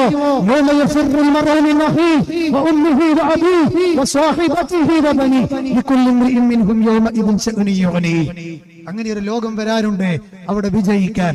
അള്ളാഹു നമ്മെ എല്ലാം ആ വിജയികളെ കൂട്ടത്തിൽ ഉൾപ്പെടുത്തി അനുഗ്രഹിക്കുമാറാകട്ടെ. സഹോദരങ്ങളെ, ഇന്ന് 4:30 മണിയോടുകൂടി ഇവിടെ ആരംഭിച്ച ഈ മഹാസമ്മേളനത്തിൽ നമ്മൾ കേട്ട കാര്യങ്ങൾ എന്താണോ പഠന വിധേയമാക്കാൻ നിങ്ങൾക്ക് താല്പര്യമുണ്ട് എങ്കിൽ പരലോകത്തെ ഉദ്ദേശിച്ചുകൊണ്ട് പഠിക്കുക, വിദാത്തുകളിൽ നിന്ന് മാറി നിൽക്കുക, വിശ്വാസം വിമലീകരിക്കുക, സത്യത്തെ കണ്ടെത്താൻ ശ്രമിക്കുക. ഈ പ്രവർത്തകർ സമീപത്തൊക്കെ ഉണ്ടാകും, നിങ്ങൾക്ക് ഇവരെ ഉപയോഗപ്പെടുത്താമെന്ന് മാത്രം ഈ അവസാന ഭാഗത്ത് ഞാൻ കൂട്ടിച്ചേർത്തുകൊണ്ട് അവസാനിപ്പിക്കുകയാണ്. അള്ളാഹു നമ്മളിൽ വന്നുപോയ ചെറുതും വലുതുമായ പാപങ്ങളെല്ലാം വിട്ടുപുറച്ച് മാപ്പാക്കി ചേരുമാറാകട്ടെ. നമ്മളിൽ രോഗികളുണ്ട്, അള്ളാഹു ശിഫാഉൻ നാജില പ്രദാനം ചെയ്യുമാറാകട്ടെ. നമ്മളിൽ നിന്ന് വിട പറഞ്ഞു പോയ മാതാപിതാക്കളുണ്ട്, ആദർശ സഹോദരി സഹോദരങ്ങളുണ്ട്, ബന്ധുമിത്രാദികളുണ്ട്, ഉസ്താദന്മാരുണ്ട്, പണ്ഡിതന്മാരുണ്ട്. അള്ളാഹു എല്ലാവരുടെയും ഖബറിടം സ്വർഗ്ഗതുല്യമാക്കി കൊടുക്കുമാറാകട്ടെ. നമ്മുടെ കേരളത്തിന്റെ അകത്തും പുറത്തും നമ്മുടെ ഈ പ്രസ്ഥാനത്തിന്റെ പ്രവർത്തക ആത്മാർത്ഥരായ നേതാക്കന്മാർ രാവും പകലും ഭേദമന്യേ ഈ ദഅവത്തിന് വേണ്ടി ഓടി നടക്കുകയാണ്. അള്ളാഹു അവർക്ക് ദീർഘായുസ്സും ആഫിയത്തും ഈ സത്യത്തിൽ ഉറച്ചു നിൽക്കാനുള്ള തൗഫീഖ് നൽകി അനുഗ്രഹിക്കുമാറാകട്ടെ. ഈ പ്രോഗ്രാം സംഘടിപ്പിച്ച ആളുകൾക്ക് അള്ളാഹു അർഹമായ പ്രതിഫലം നൽകുമാറാകട്ടെ. നമ്മുടെ പ്രബോധന പ്രവർത്തനങ്ങൾ നമ്മുടെ പ്രബോധന സമുദായത്തിന്റെ മനസ്സുകളിൽ മാറ്റങ്ങൾ സൃഷ്ടിക്കുമാറാകട്ടെ. ലോകത്തിന്റെ ഏത് കോണിൽ വെച്ച് മരണപ്പെടേണ്ടി വന്നാലും അവസാനത്തെ വാക്ക് ലാ ഇലാഹ ഇല്ലല്ലാഹ് എന്ന് ചൊല്ലിച്ച് സ്വർഗാവകാശിയായി മരണപ്പെടുന്ന മഹാഭാഗ്യവാന്മാരെ അള്ളാഹു നമ്മെ ഉൾപ്പെടുത്തുമാറാകട്ടെ. റബ്ബനാ തഖബ്ബൽ മിന്നാ ഇന്നക അൻതസ് സമീഉൽ അലീം വതുബ് അലൈനാ ഇന്നക അൻതത് തവ്വാബുർ റഹീം. റബ്ബനാ ആതിനാ ഫിദ് ദുനിയാ ഹസന വഫിൽ ആഖിറതി ഹസനത വഖിനാ അദാബന്നാർ. ആമീൻ ആമീൻ ബിറഹ്മതിക യാ അർഹമർ റഹീമീൻ. വആഖിറു ദഅവാനാ അൽഹംദുലില്ലാഹി റബ്ബിൽ ആലമീൻ. അസ്സലാമു അലൈക്കും വറഹ്മത്തുള്ളാഹി വബറകാതുഹു.